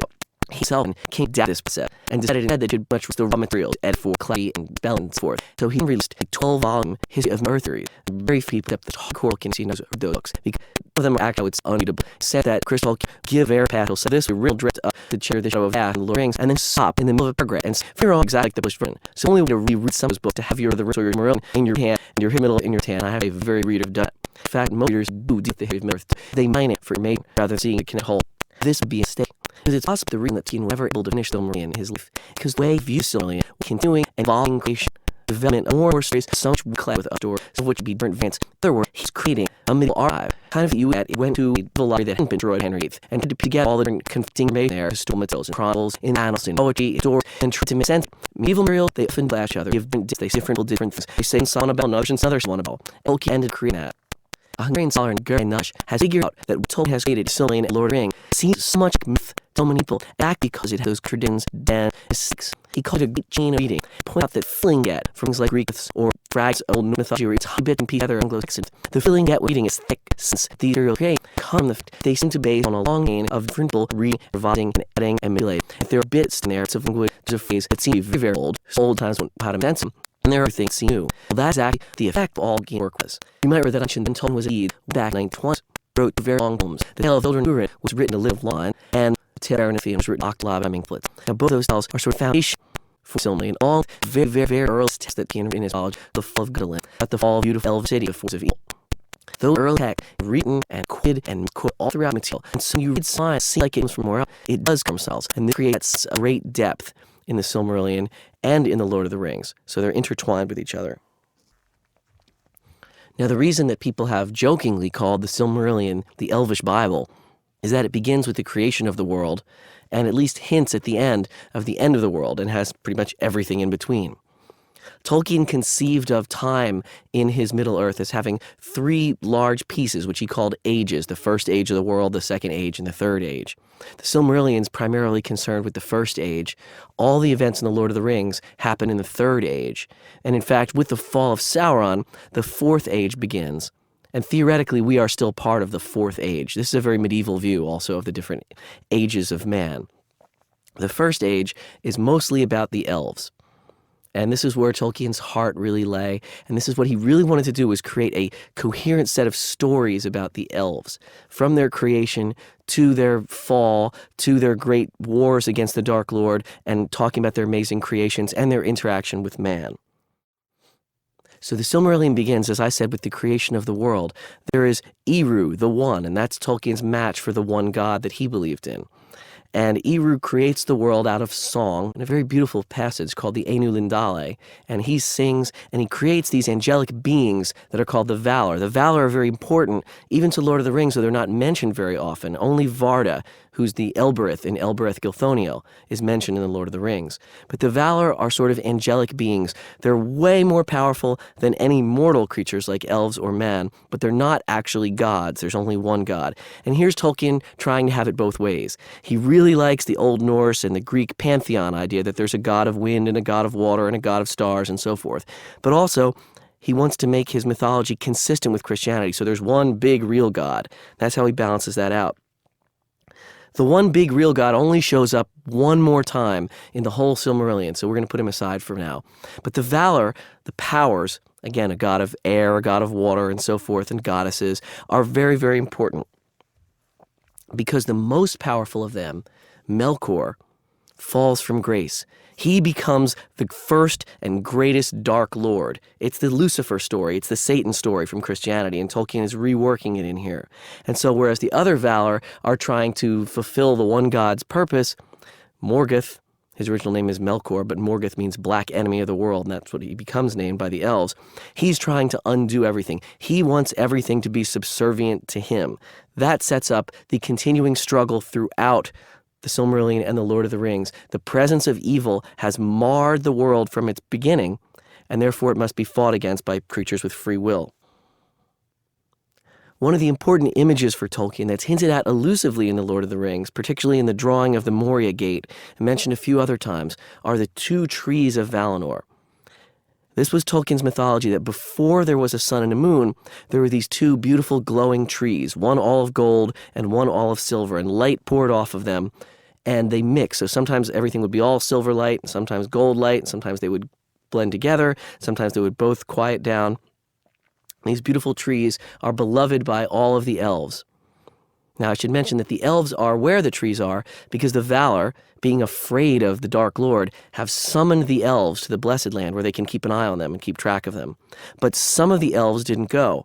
This is really important because it's how Tolkien solved one of the big problems in Germanic mythology. Remember when we talked about the Brothers Grimm and the collection of Germanic mythology, and there was this problem of elves. Why are elves sometimes thought to be evil? There's some material that says something about light elves and dark elves. And people assume that dark elves were evil and dark elves were dwarves. Tolkien wanted to solve this in a different way. He didn't want there to be any evil elves. And he thought it was kind of a bad scholarship to say, well, the dark elves must be the same as the dwarves when dwarves are mentioned in the same sentence. So instead, he said there were elves who went and lived under the light of the two trees, and those were the light elves, and those elves that never left Middle-earth were the dark elves. This becomes important later on because the light elves and the light elves think they're better than the dark elves don't, and it generates this whole long conflict between the different sorts of elves, and it's part of the wars that go on in Middle-earth. In Valinor, under the light of the two trees, is born the greatest of all the elves, Fëanor, whose name means spirit of fire. And Fëanor, as well as inventing writing and lots of other important things for the elves and making the palantirs, those crystal balls, and inventing swords and so forth, Fëanor makes 3 jewels that contain the light of the trees. And they're called the Silmarils. They're the most beautiful things that anyone has ever made. And Tolkien took this idea of the Silmarils, not the jewels specifically, but of this really bright, beautiful thing that everybody wants from the Finnish legends of the Kalevala. There's something called the Sampo. Nobody really knows what the Sampo is, but everybody wants the Sampo. Well, Tolkien made this into the jewels of the Silmarils. And the Dark Lord, he covets those jewels so much. And so he makes an alliance with a giant evil spider, Shelob's great-great-great-great-great-great-grandmother, called Ungoliant, and they sneak into Valinor under cover of magic darkness. They kill the 2 trees, and they steal the Silmarils. And that sets up all the rest of the plot, because the entire rest of the plot of the Silmarillion are the elves trying to get the Silmarils back from Morgoth, even though he's a godlike being and they're just a bunch of elves. And this project is doomed to failure from the moment it starts, and yet the elves do it anyway, because they've sworn an oath that they're going to get these jewels back. And this estranges the elves from the Valar, which is a really important plot point, because if it was just gods against godlike figure, there would be a chance. But instead, it's a bunch of elves who can't get the help of the gods until the very end against Morgoth. Tolkien was also very interested in the idea of the fall of the angels when Lucifer is thrown out of heaven, and the fall of man, which happens from eating the apple in the Garden of Eden, and any other kind of fall where an idyllic, paradisical sense of time is ruined by people disobeying. So he has a fall for the elves also. When the elves are rushing off to get their Silmarils back, they want to go back to Middle-earth, the Valar tell them, not so fast, don't go, and a group of the elves, led by Fëanor, kills another group of elves and steals their ships. And this kinslaying is kind of the original sin of the elves, because they can never undo that because they've murdered other elves at this point. So the elves go back to Middle-earth to fight this fruitless war, and that's the large story arc of the Silmarillion. There's lots of sub-stories. We're not going to go into most of them. Many of them are very good and powerful, but there are 3 major stories that make up the Silmarillion. The first is the tale of Beren and Luthien, which was Tolkien's most important myth. The second is the tale of Turin, which Tolkien had originally written in that long poem of alliterative lines, The Lay of the Children of Húrin. And finally, there's the story of Arendil. And Arendil might be the earliest piece of the entire mythology. It was inspired by a line in Anglo-Saxon, which is Eala Arendil Engla Bergdost, which means Hail Arendil, the brightest of angels. And Tolkien wanted to find out why there was an angel named Arendil, and he traced it all through mythology. He didn't like the mythology that he found, which involves Thor snapping off someone's frozen toe and throwing it up into the sky to become a star. He wanted Arendil to be something a lot more important than that, and so he makes up a new story, which we'll get to in just a second. I want to start with Beren and Luthien, because the story of Beren and Luthien, which does show up in The Lord of the Rings and actually drives a big part of the plot of The Lord of the Rings, introduces several of Tolkien's most powerful themes.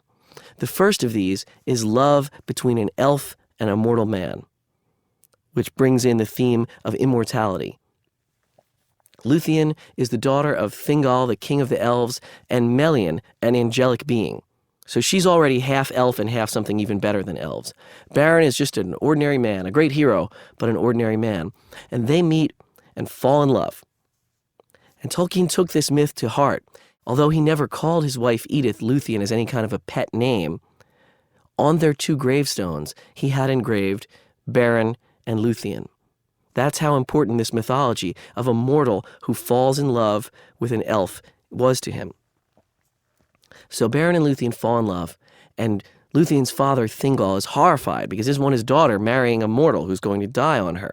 So he says, "You can't marry my daughter unless you get me a Silmaril from Morgoth's crown." This is the trope of the rash promise that you see all throughout mythology and legend, where someone makes a quick promise and it comes back to bite them. In this case, Thingol doesn't want to just kill Beren in front of his daughter, because that would be wrong, and he would feel terrible about that, or she would feel terrible at least. But he also wants to get rid of Beren, so he sends him off on an impossible quest. But Beren says, "Okay, the next time you see me, a Silmaril will be in my hand." Beren goes off on a hopeless quest. He has many adventures, but Luthien runs away from home and goes to help him. And eventually, through horrors and fire and danger, they end up before the throne of Morgoth, and Luthien uses her magic to make Morgoth fall asleep. And Beren uses a magic knife that he has to cut the Silmaril out of the Iron Crown.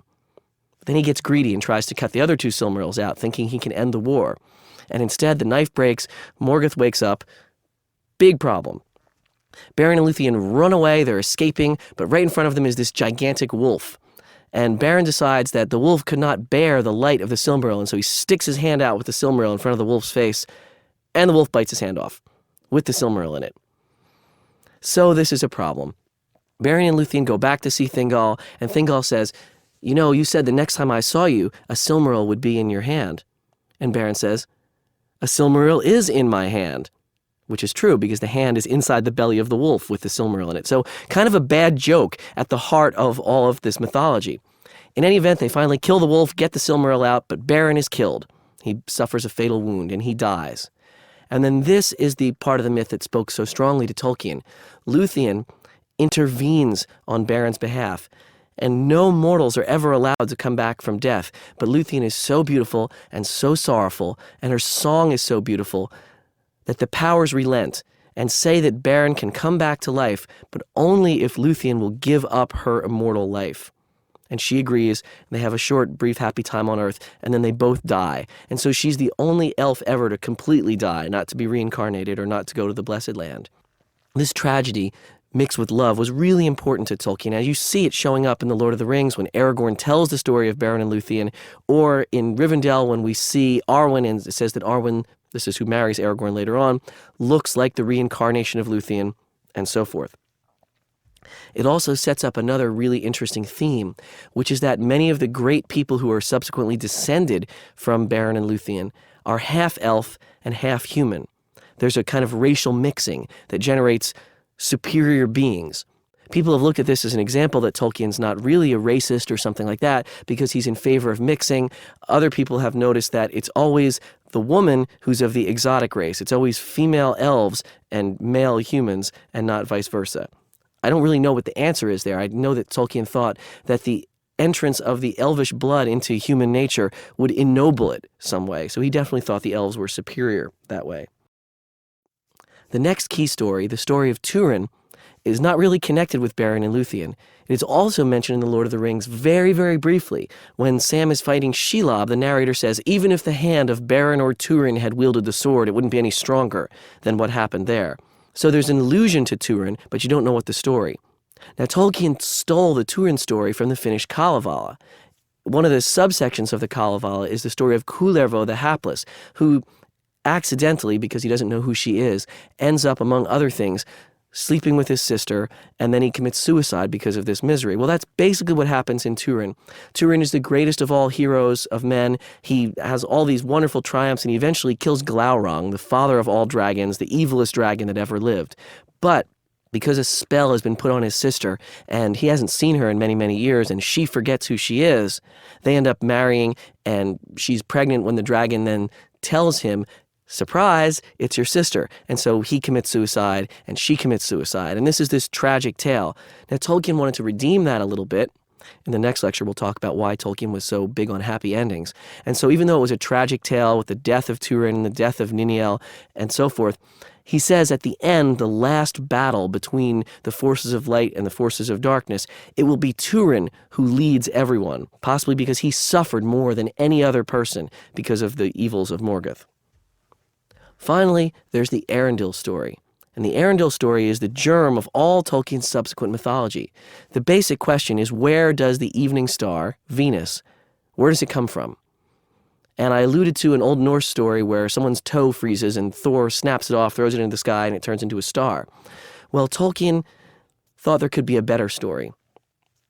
And his idea is that after Beren and Luthien have gotten that Silmaril from Morgoth's crown, the sons of Fëanor want it back because it belongs to them, but it stays with Beren and Luthien's heirs. And eventually, in a second kinslaying, the sons of Fëanor come against the people who have the Silmaril, the elves who have the Silmaril, and try to take it. But the descendant of Beren and Luthien, named Elwing, who's wearing it, throws herself into the sea and is transformed into a bird. Her husband, who is Arendil, doesn't happen to be there. He's a mariner in a boat and he's off sailing, and she comes as a bird to him wearing the Silmaril on her chest, collapses on his boat, turns back into his wife. Now I should say that Arendil is another half-man, half-elf. He's the son of a heroic man, Tuor, and an elf princess, Idril. And so he's half-man, half-elf, and he's marrying Elwing, who's like 3/4 elf, 1/4 man, going back to Beren and Luthien. Well, because he has the Silmaril, which he binds onto his brow, he's able to pierce the shadowy seas that the Valar have set up to keep the elves from sailing back to Valinor. And he goes back in front of the powers, and he begs on behalf of both elves and men for help from the Valar. And the Valar agree. But because he broke the rule that you're not allowed to sail in the west, he can't go back to Middle-earth. And instead, they put his ship with the Silmaril and him up into the heavens to sail and guard the heavens and so forth. That's where the evening star comes from. It's the light of the Silmaril, and it's a sign that the Valar are coming to rescue the elves. And they do. They defeat Morgoth, they throw him out of the world past the uttermost doors of night, though inexplicably they decide to leave Sauron alone because he seems to have repented. This is this mistake that everyone makes with Sauron. So, he's become good now. Never works, doesn't happen, don't trust Sauron. Anyway, everything is good now in the sense that the forces of darkness have been vanquished and there's a new hope and everything else. And for the men who had fought on the side of the elves, there's a special reward. They get an island off the coast of Middle-earth, a beautiful, large island where everything grows and people live a long time, called Numenor, the land of the gift. And the whole second age of Middle-earth is tied up around Numenor. Now, you've heard that name before, and if you read The Lord of the Rings, you know Numenor, because that's where the men in The Lord of the Rings, the city of Gondor and Aragorn, are all descended from the Numenorians. Numenor, the idea of this land of the gift, was something that Tolkien didn't invent until fairly late in his composition process. He'd actually not only written all his Legends of the First Age, but he'd started some of The Lord of the Rings when he came up with the idea of Numenor. But Numenor was really powerful to Tolkien because of this dream that he continually had, where a great green wave came up and swallowed the land. This is what he called his Atlantis dream. And so you can see pretty much what's going to happen to Numenor. In fact, the section of the Silmarillion that talks about Numenor is called the Akallabeth, and it means the downfall or the destruction of Numenor. Numenor was another way for Tolkien to investigate his idea of a fall from grace, of something that was paradisical and happy and how it was destroyed. And it was in working out his Numenor stories that Tolkien figured out that for him, the great sin was not going to be the sin of pride so much, which is generally how medieval theologians interpreted the Garden of Eden, though some said it was the sin of gluttony because Eve eats an apple. Most said it was the sin of pride. But the sin that Tolkien was most worried about was longing for eternal life. And I guess if you're a theologian, you can try to connect that to the sin of pride. But what he meant was the desire to have a life beyond what you regularly had in the real world, not being willing to try to go to heaven to see what heaven was like, but to try to have eternal life in the real world. The elves already have that. His eternal elves already have that. Eternal is eternal. Island off the coast of Middle-earth, a beautiful, large island where everything grows and people live a long time, called Numenor, the land of the gift. And the whole second age of Middle-earth is tied up around Numenor. Now, you've heard that name before, and if you read The Lord of the Rings, you know Numenor, because that's where the men in The Lord of the Rings, the city of Gondor and Aragorn, are all descended from the Numenorians. Numenor, the idea of this land of the gift, was something that Tolkien didn't invent until fairly late in his composition process. He'd actually not only written all his Legends of the First Age, but he'd started some of The Lord of the Rings when he came up with the idea of Numenor. But Numenor was really powerful to Tolkien because of this dream that he continually had, where a great green wave came up and swallowed the land. This is what he called his Atlantis dream. And so you can see pretty much what's going to happen to Numenor. In fact, the section of the Silmarillion that talks about Numenor is called the Akalabeth, and it means the downfall or the destruction of Numenor. Numenor was another way for Tolkien to investigate his idea of a fall from grace, of something that was paradisiacal and happy and how it was destroyed. And it was in working out his Numenor stories that Tolkien figured out that for him, the great sin was not going to be the sin of pride so much, which is generally how medieval theologians interpreted the Garden of Eden, though some said it was the sin of gluttony because Eve eats an apple. Most said it was the sin of pride. But the sin that Tolkien was most worried about was longing for eternal life. And I guess if you're a theologian, you can try to connect that to the sin of pride. But what he meant was the desire to have a life beyond what you regularly had in the real world, not being willing to try to go to heaven to see what heaven was like, but to try to have eternal life in the real world. The elves already have that. His eternal elves already have that. And I think Tolkien desired that in some ways very much. He tried to be a good Christian and say that he didn't desire it. He tried to make himself not desire it, but he did desire eternal life. So the Numenorians are granted extraordinarily long life in the 300s and 400s of years, for example, but they're not granted eternal life. And this is the little spot of rot that eventually destroys the entire apple. The Numenorians are friends with the elves, they see the elves, and they're jealous of the elves. And first they turn those energies into conquest. They conquer all of Middle-earth and they sail everywhere that can be sailed. But then they become more and more greedy for eternal life. They begin embalming their dead, for example, rather than letting them return to the earth. And they began memorizing the names of ancient kings and focusing more on the past than on the present. It might help here to note that Tolkien once said that the Numenorians were Egyptians.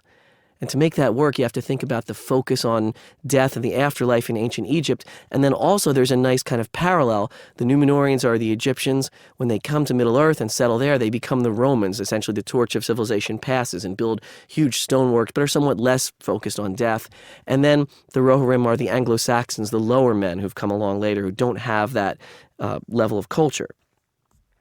In any event, the Numenorians become so strong and so great that they are able to conquer Sauron.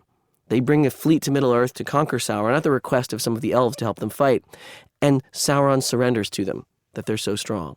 Now this is Sauron with the One Ring, I might add. That's how powerful he is. But he surrenders to the Numenorians, and very stupidly, their king takes him back to Numenor as a captive. And of course, then, he corrupts everyone, starts having human sacrifices in the temple and burning the white tree down and all of this, persecuting those people who like elves. And he eventually convinces the king, our Pharazôn the Golden, and you can see the word pharaohs right in there almost. He convinces our Pharazôn the Golden that it's a really good idea to go attack the elves at the Valar in the Blessed Land. So our Pharazôn sails off to conquer the gods, and he lands in the Blessed Land. And that's when Eru, the one god, shows up the second time in the Silmarillion. The Valar lay down their guardianship of the world, and Eru squashes Numenor. He sinks it to the bottom of the ocean. It's covered over with a great wave, and the world changes from a flat earth where you could just sail west and end up at the Blessed Land to a round earth where the Blessed Land is no longer attached. You have to sail the straight road to get there, and normal human beings can't do that. So this is the big change. And again, it's that theme of loss. There used to be an elvish paradise in the West that you could maybe sail to, even if you weren't allowed to, and you could die seeing it. And Tolkien has some poems about this, about mariners who glimpse Elvenhome before they die. Now it's removed from the world entirely. And the land of the gift has become a punishment. A few people escape from Numenor, and they come back to Middle-earth, and they found Gondor and Arnor, and they're the ancestors of Aragorn and so forth. There's a final section in the Silmarillion called of the Rings of Power in the Third Age, and it's actually the one that people read if they don't read the whole Silmarillion. It basically gives the setup that you already had in the appendices and through the Council of Elrond that explains where the rings came from and how people used them in the war against Sauron. I'm not going to go over all that plot now, because I want to spend the last couple minutes of this lecture talking about why the Silmarillion is so significant and why you should try to read it, as difficult as it is. And the first thing I want to point to is the style, which can be very off-putting. When the book starts out, in the beginning there was, and has that kind of calque on the Bible, in other words, a rewriting of the Bible into another idiom, it can be problematic, it can be difficult to read. And certainly the characters don't have the same sort of down-home speaking approach that the hobbits do in The Lord of the Rings. But I want to read a small passage that you can see the beauty that Tolkien could achieve when he was trying to write in the high style. And also you can see how this might connect up with some Anglo-Saxon literature. And I warn you in advance, there's a lot of names just thrown in here. Don't worry about it, because they're just names of people and it'll make sense. But now in the western battle, Fingon and Turgon were assailed by a tide of foes, thrice greater than all the force that was left to them. Gothmog, lord of Balrogs, high captain of Angband, was come, and he drove a dark wedge between the elven hosts, surrounding King Fingon and thrusting Turgon and Húrin aside toward the fen of Sirech. Then he turned upon Fingon. That was a grim meeting. At last Fingon stood alone with his guard dead about him, and he fought with Gothmog until another Balrog came behind and cast a thong of fire about him. Then Gothmog hewed him with his black axe, and a white flame sprang up from the helm of Fingon as it was cloven. Thus fell the high king of the Noldor, and they beat him into the dust with their maces, and his banner, blue and silver, they trod into the mire of his blood. Now, not only do I think that passage is very powerful, I think it is. I don't think you can deny that. And it's in a completely different style than modern 20th century literature, and yet it still worked. You can't point to it and say, oh, it's an imitation of X or Y. But also, Tolkien has caught some of the rhythms of Anglo-Saxon without stealing anything directly the way he did in some of his other works. So, for example, that line, "That was a grim meeting," echoes line 11 of Beowulf, where after saying all these things that the great King Scyld-Scefing does, the poem says, "That was God Cunning," that was a good king. It's not just an echo. What it does is it sums everything up for the reader. That's part of the oral tradition again. When a participant in the oral tradition hears something like, "That was a good king," it serves to close off debate. It says, this is what your idea of a good king is. When Tolkien says, "That was a grim meeting," it's the archetypical grim meeting. And it's also a nice little litotes, a deliberate understatement. It wasn't just a grim meeting, it was a hideous, bloody battle. But it's enough to say it in an understated way. You can get a lot of that from the Silmarillion. There's a lot of very beautiful, beautiful passages. Morgoth and the Ungoliant, the evil spider, looking down on the wheat of the gods as they're ready to invade, or Beren cutting the Silmaril from the crown, or Arendil sailing into the west. There are many, many beautiful pieces that Tolkien hadn't managed to stitch into a whole. And I think that that's why the Silmarillion is worth reading, because it's so different from any other kind of novel, any kind of writing that you would see before this. The fact that it got published as much by Tolkien's name and fame is really immaterial, because it suggests that there's a different kind of aesthetic that you can follow to enjoy fantasy literature, and it doesn't always have to fit into the mold of the modern novel. I think The Lord of the Rings does fit into the mold of the modern novel, with mediation of the hobbits, with all those interlaced techniques and modern narrative techniques that Tolkien uses. But it's important to allow ourselves freedom to look at different ideas, and the Silmarillion allows us to do that. That's why I recommend reading it. Now, we're going to move in the next lecture from Tolkien the artist to Tolkien the critic, and talk about how Tolkien was so influential, not merely because he created great and popular art, but because he gave all subsequent critics a new way of looking at that art and a way of talking about it that was able to break free from kind of the hegemony that the Henry James followers have had over fiction for a very, very long time. And although this hasn't yet completely crossed into mainstream, it's at least making some inroads. So we're going to look at Tolkien the critic, both in terms of a critic of medieval literature, but more importantly, as a critic and a supporter of fantasy. This ends Lecture 8.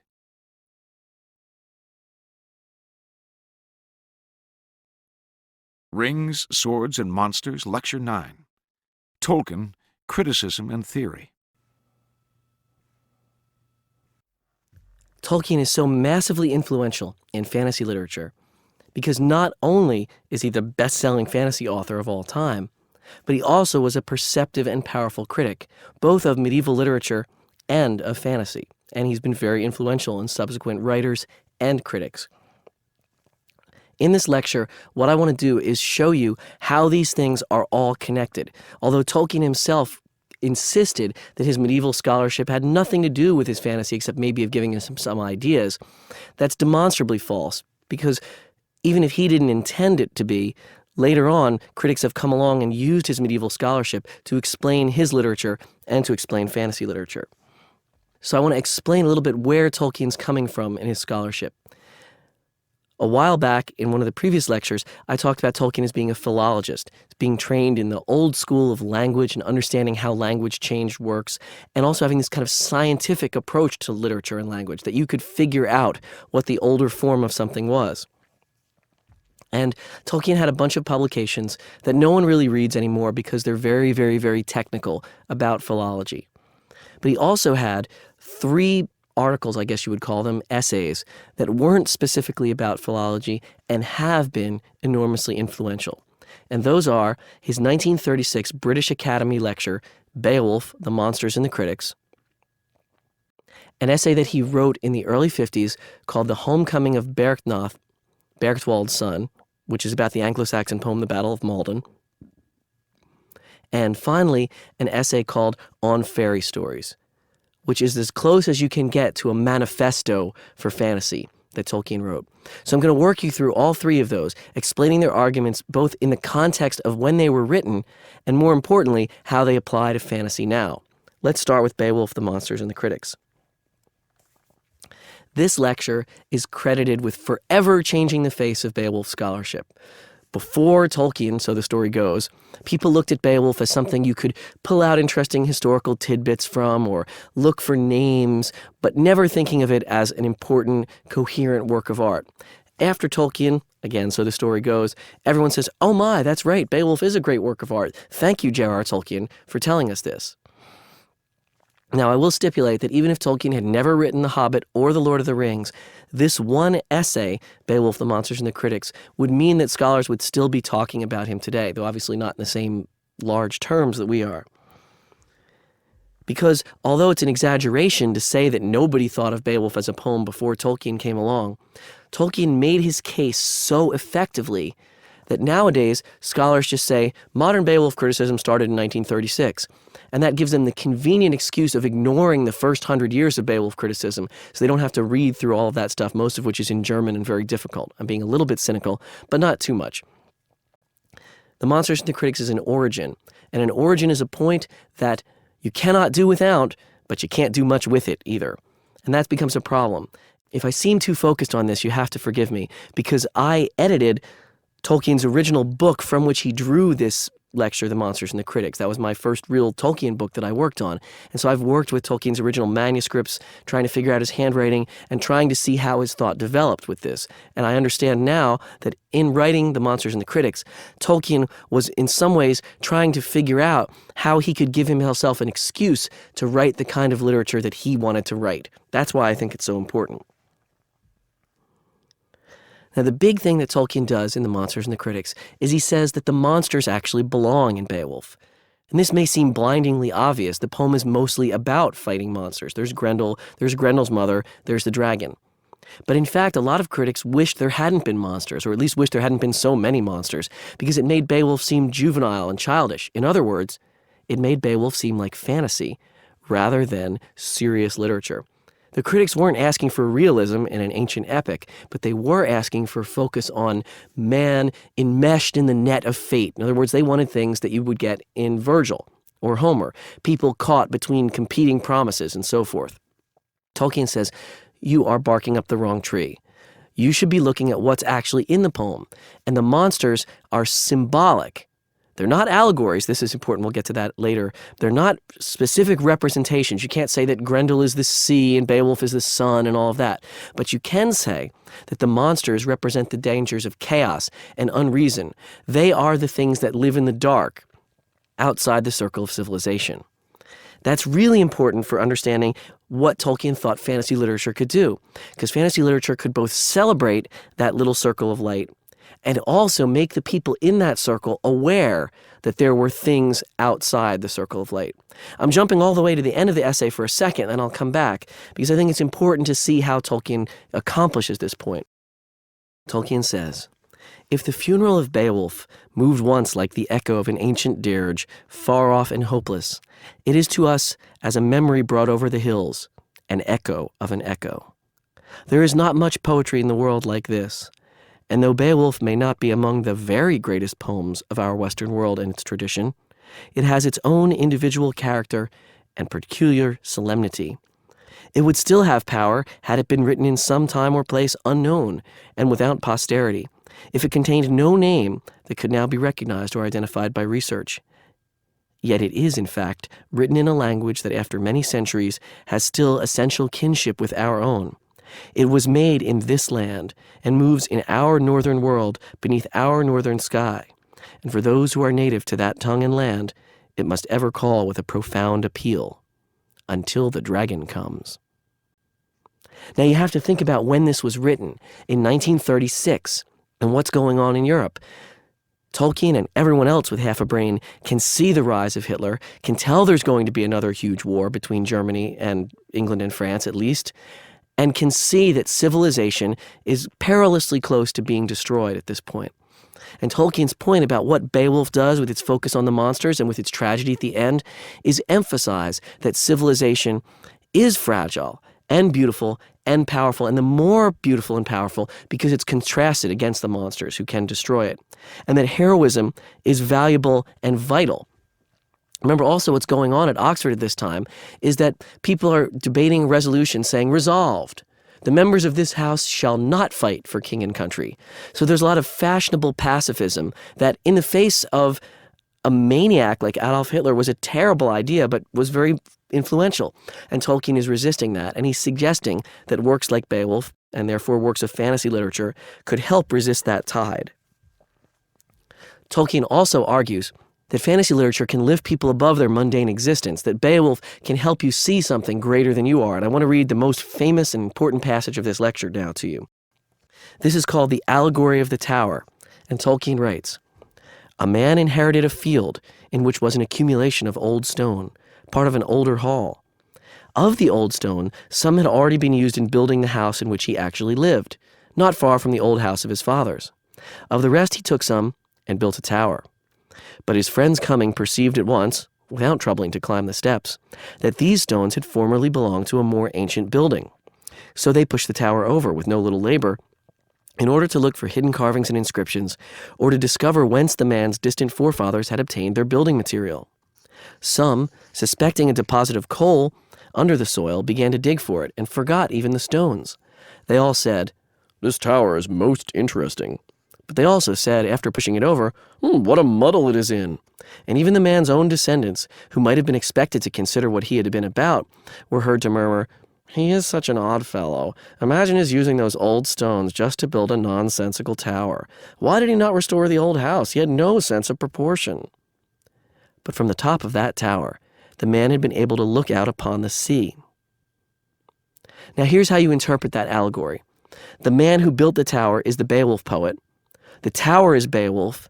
The stones are the old stories of the Germanic North, which are now lost. And the friends who push the tower over and are more interested in the stones are the critics who've come along and missed the point of Beowulf. This allegory could be applied to almost any other piece of literature that critics try to take apart rather than seeing it as a coherent whole. And that's really important also because Tolkien would have been very critical of people, even people like me, who often dissect the Lord of the Rings into the various pieces that it comes from. Beowulf is also so significant because from the top of the tower, the critic, the reader of Beowulf, can see the sea. Obviously a really important private image for Tolkien, but a representation of all the beautiful and great things that might be far over the horizon that you can't see unless you climb the tower, unless you enter into the world of Beowulf and accept it as a whole. Subsequent critics have taken this as an explanation of why fantasy literature is so powerful. It allows you to climb the tower and see the sea, whereas, say, modernistic literature might be interpreted as looking at the individual stones or restoring the old house, building some other house, but not a nonsensical tower. You could live in a house, you can't live in a tower from which you can see the sea, but seeing the sea, Tolkien says, is also very important. I've belabored this allegory because it was so important to Tolkien and has become so important to subsequent critics. Tolkien is also very important to Beowulf criticism in other ways, but I don't want to dwell on those too much except to look at two other quotes from the Monsters and the Critics that I think exemplify what Tolkien's accomplishing here. The first is his explanation of the earth that we live on and the way that he links it, just very elusively, to Middle-earth, his own invented geography.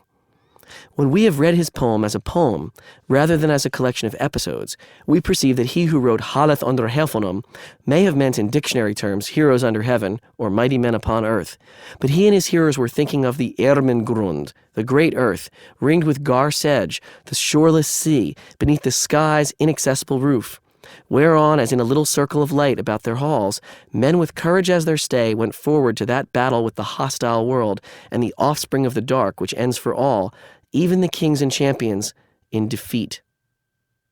That's important because Tolkien's saying everything great, all for the kings and champions, it still ends in defeat. And this was not just his view in 1936, seeing the possibility of war ahead. It was his view overall that everything that people could create would end in defeat. And yet, you weren't supposed to give up. And this is how he completes that thought. He says, but that shift from going from a pagan view to a Christian view is not complete in Beowulf. Whatever may have been true of its period in general, its author is still concerned primarily with man on earth, rehandling in a new perspective an ancient theme. That man, each man, and all their works shall die. Well, that's particularly gloomy, isn't it? But that gloominess, that idea of a long defeat, is at the heart of everything Tolkien wrote. And it's at the heart of the idea that he then brings up in On Fairy Stories about how that gloominess can be transformed into something more important. But before I go to On Fairy Stories, let me talk very briefly about Tolkien's other blockbuster academic piece, The Homecoming of Berknoth, Berchtwald's son.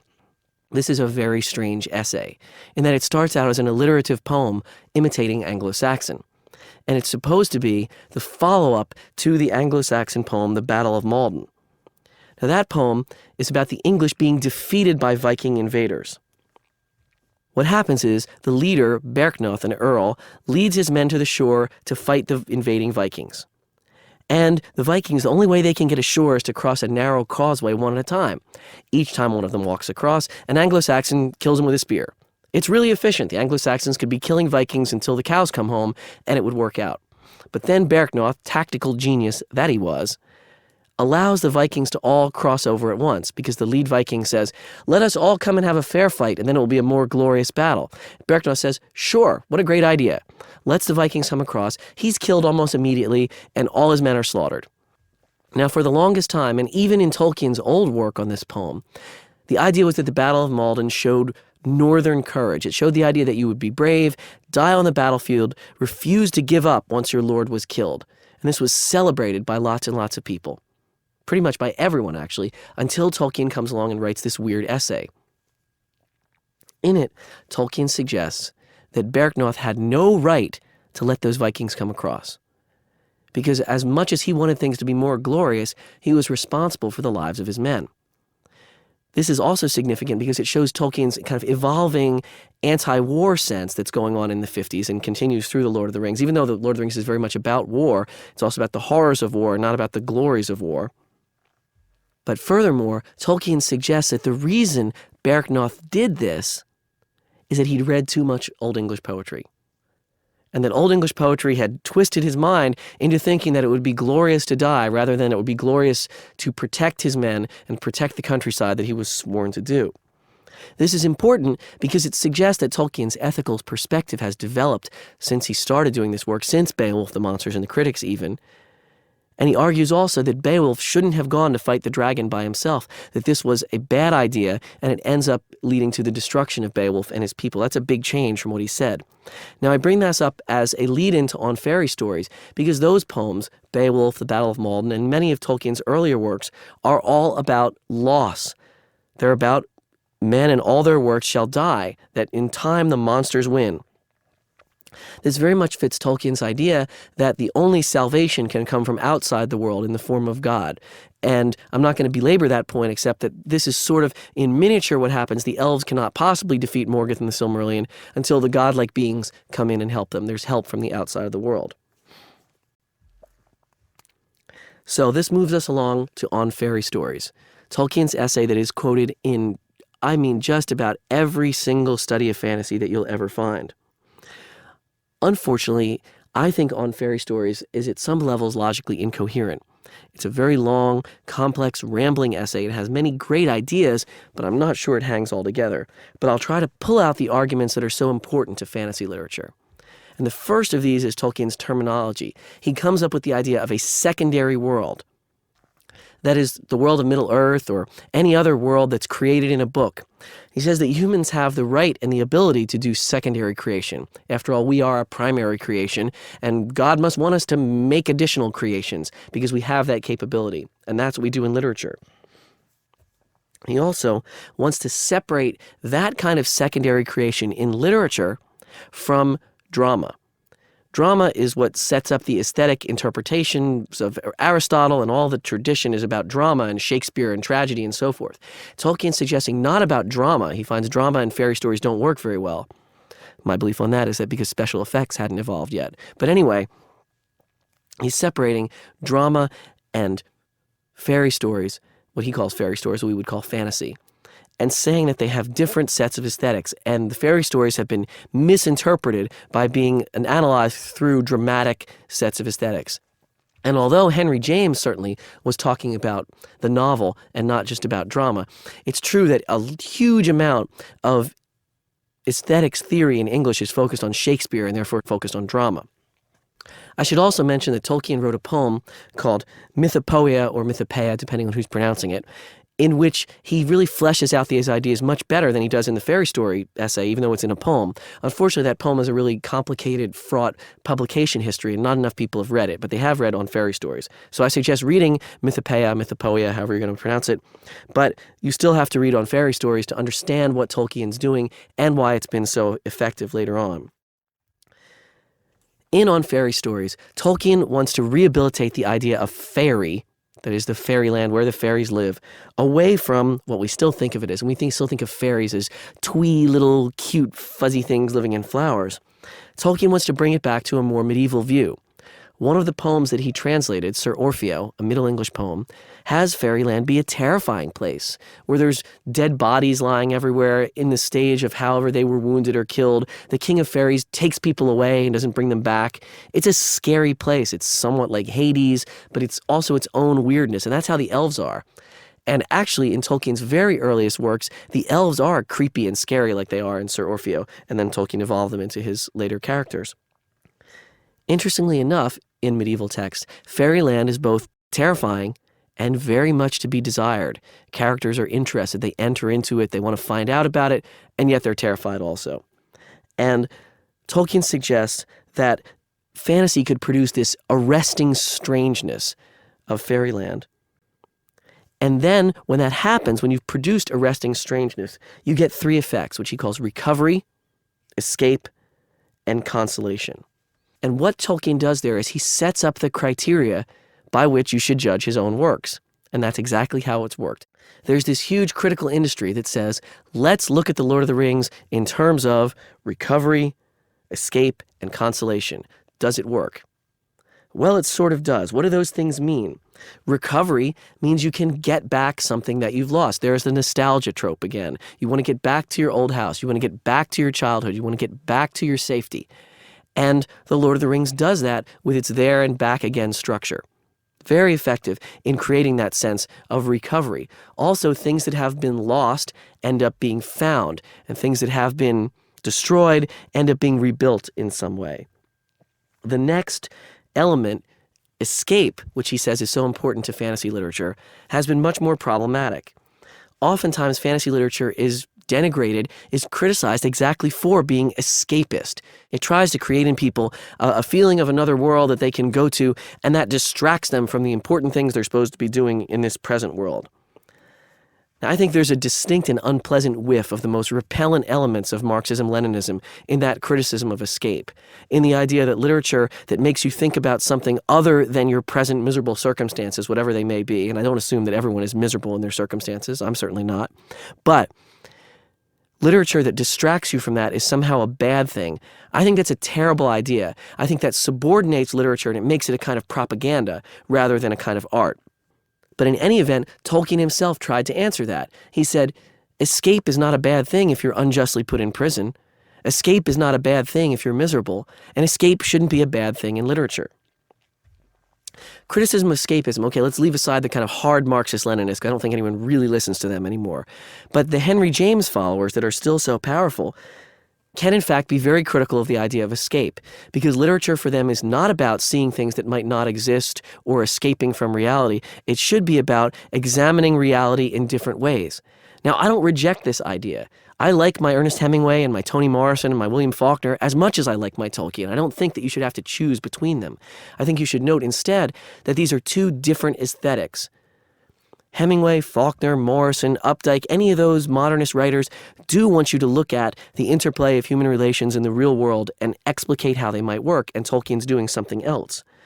But that the idea because something is, quote, real is better than because it's fantastic or escapist is logically incoherent. Nothing in literature is actually real. It's all just a bunch of words. It all shrinks things in. In my last lecture, I'm going to talk about a short story by Jorge Luis Borges called On Exactitude in Science, but I want to bring up some of the ideas from it right here because it helps very much. In that story, Borges talks about a completely accurate map of the world. And he says the problem is to make a completely accurate map of the world, it would have to be life-size. Or as the comedian Stephen Wright would say, I have a map of the world. It says on it 1 mile equals 1 mile. It's very hard to fold. The idea is that a map is completely useless if it's not smaller than the territory. And realistic literature is smaller than the territory. When Toni Morrison or Virginia Woolf tells a story, they don't tell you every second of every person's day. Even James Joyce's Ulysses, that brilliant, brilliant stream of consciousness novel of one day in Dublin, doesn't tell you every instant of every day and everything that's going on inside his character's mind. He tries to, but it's still an illusion. Realism is an illusion. Fantasy is illusion also. And in fact, realism can lead to escape the same way fantasy can.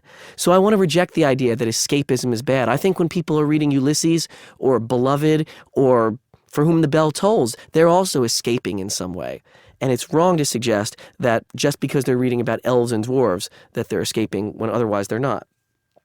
Finally, there's the element of consolation. And for Tolkien, this has a very Christian view, and it comes probably from Boethius's The Consolation of Philosophy. The idea that knowing why the world works the way it does, in other words, in Boethius's terms, knowing Lady Philosophy, in Tolkien's terms, probably knowing the idea of Christian providence, in any event, knowing how the world works can be a consolation. And reading about other people being happy or having happy endings can be a consolation. And this brings us to Tolkien's very important invented word that he uses to describe the happy ending in fairy stories. And it's his reason why there should be happy endings in stories. It's perhaps why the Silmarillion didn't work for him. He hadn't figured out how to have a happy ending in many of the places. And this word is eucatastrophe. EU, catastrophe. Eu meaning good, and catastrophe meaning a violent event or a tragedy. Usually the thing is a tragedy. But with you in front of it, a good catastrophe. Tolkien says, an effective fairy story does not deny the existence of discatastrophe, that's a bad catastrophe, of sorrow and failure. The possibility of these is necessary to the joy of deliverance. It denies, in the face of much evidence, if you will, universal final defeat, and insofar is evangelium, giving a fleeting glimpse of joy, joy beyond the walls of the world, poignant as grief. For Tolkien, the moments of eucatastrophe in fiction are when the happy ending comes unexpectedly, when everything seems to be wrong, and then there's a happy ending, not the happy ending that you're sure you can expect. So for him, the moments of eucatastrophe in his own fiction included that moment in The Hobbit when the goblins are winning and the war is about lost, and Bilbo says, "The eagles are coming, the eagles are coming." Or in the Battle of the Pelennor Fields, when it's clear that Gondor is going to be destroyed, and they hear the horns of Rohan in the distance, and they know that Rohan has come to their rescue. These are the moments of eucatastrophe, when evil is destroyed, even when you had no right to expect it to be destroyed, when there's a win, when there's been no hope for a win. Tolkien says this is the central job and the central power of fantasy literature. And this is a way for us to look at how fantasy literature is separated out from regular mainstream literature. Most regular mainstream literature is tragedy. It might be tragedy with consolation, but if you look at the works of, let's just say, the real biggies of the past 100 years or even the past 50 years, Fitzgerald, Hemingway, Faulkner, Woolf, Morrison, Updike, and so forth, Almost every single one of their books is a tragedy. And if it's not a complete miserable tragedy, it's a tragedy but with some kind of hint of consolation at the end. That's the standard modernist view, right? Even if the good guys have lost or if people are miserable, they can say, well, maybe there's some hope in the future. But really, to me, the representative last line for modernist literature is Hemingway's The Sun Also Rises, when Jake Barnes says, yes, isn't it pretty to think so about a happy ending? That's the modernistic view. That's really the realist view coming from the 18th century. And it comes a lot, I think, from Shakespeare and from Greek tragedy going into mainstream literature. Well, Tolkien's saying there is a place for happy endings, and that place is fantasy literature. And in fact, all the fantasy that we're going to talk about, except perhaps the Arthurian material, which has its own kind of connection to mainstream literature and mainstream tradition as well as to fantasy. But pretty much all the other fantasy that we read is going to have a happy ending. And it seems very trivial, but I mean, for Dante, it's the reason that he calls his great work the Divine Comedy, to separate it from tragedy. So it's a long tradition, but it's also a long, long, long tradition that most of what people write and talk about is tragic. And Tolkien suggests you don't have to do that. And in so doing, he's empowered generations of fantasy writers.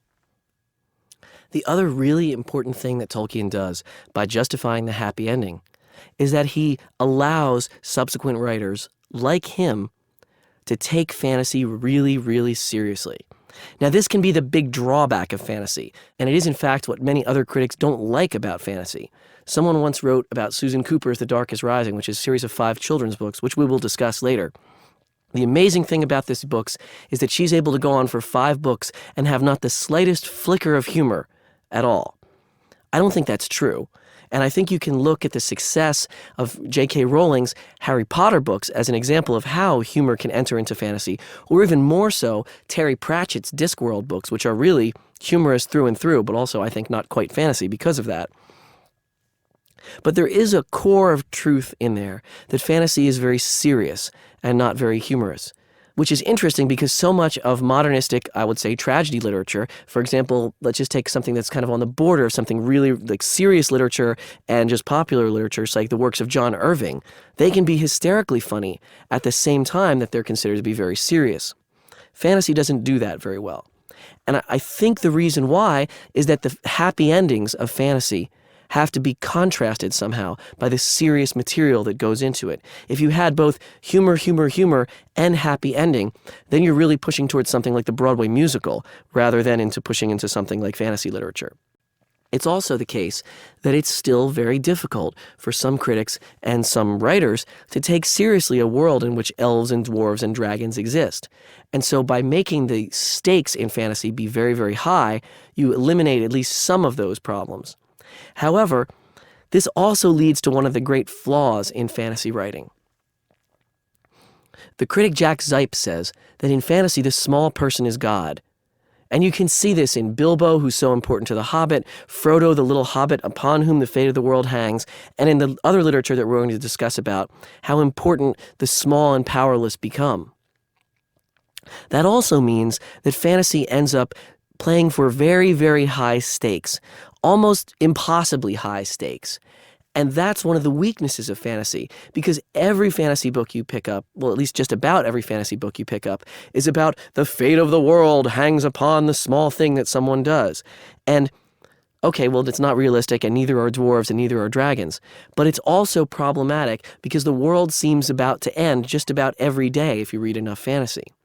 So in fact, one of the things that you're going to see in the fantasy that I think is the very best, and that will be Ursula Guin and Robert Holdstock, 2 contemporary writers, that the fate of the world doesn't always hang on every action by their characters.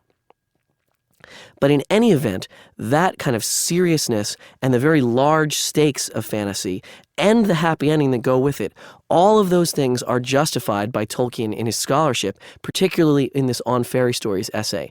And all subsequent critics, even if they've tried to wrench fantasy away from Tolkien, even if they've come at it from the most hardcore Marxist-Leninist point of view, have still had to deal with the fact that Tolkien defined the purposes of fantasy literature as recovery, escape, and consolation. For many, many, many readers of fantasy, even bad fantasy, even imitative fantasy, those 3 things are what they get out of their reading. Now, in the next lecture, we're going to examine Tolkien's very, very, very long shadow in the people who were either his imitators, such as Terry Brooks, and much what we would call derivative fantasy, but I'm going to at least try to take it seriously enough to see how it works and how it doesn't, and those who reacted strongly against Tolkien and tried to write the anti-Lord of the Rings. Most significantly, Stephen R. Donaldson, who writes the Chronicles of Thomas Covenant. After listening to Lecture 9, a student posed this question to Professor Drought. Is epic usually used as a vehicle for nationalism? Let's listen to the professor's response. Epic is usually thought of as tragedy. Beowulf is certainly interpreted as a tragedy. But in fact, epic is connected with things about fantasy that are a lot more problematic to a lot of critics. Epic is usually connected with national invention, with justification of national power, with the connections of language communities to political power. So, for example, in the 19th century, there was a very, very long cultural war fought about who were the real speakers of Deutsch, who were the real Germans. And this went on at the borders of Germany and Denmark and Germany and France and Germany and Russia. And it was about who are the real Germans. And the poem Beowulf plays a strong part in that because everyone's trying to claim Beowulf for themselves, for their linguistic community. That's kind of the ugly side of epic. That epic is about justifying national power and national greatness. The Serbian epics do that. Homer does that to a certain degree. Virgil very specifically does that. It's about why Rome deserves to have all the power. Well, because we're descended from Aeneas and so forth. And epic in England, Lacheman's Brut, which becomes the source for a lot of Arthurian material, is also about trying to give England an epic of its own. Tolkien himself said that he wanted a mythology for England. He didn't say he wanted an epic, and I think it's important to distinguish that. This ends Lecture 9.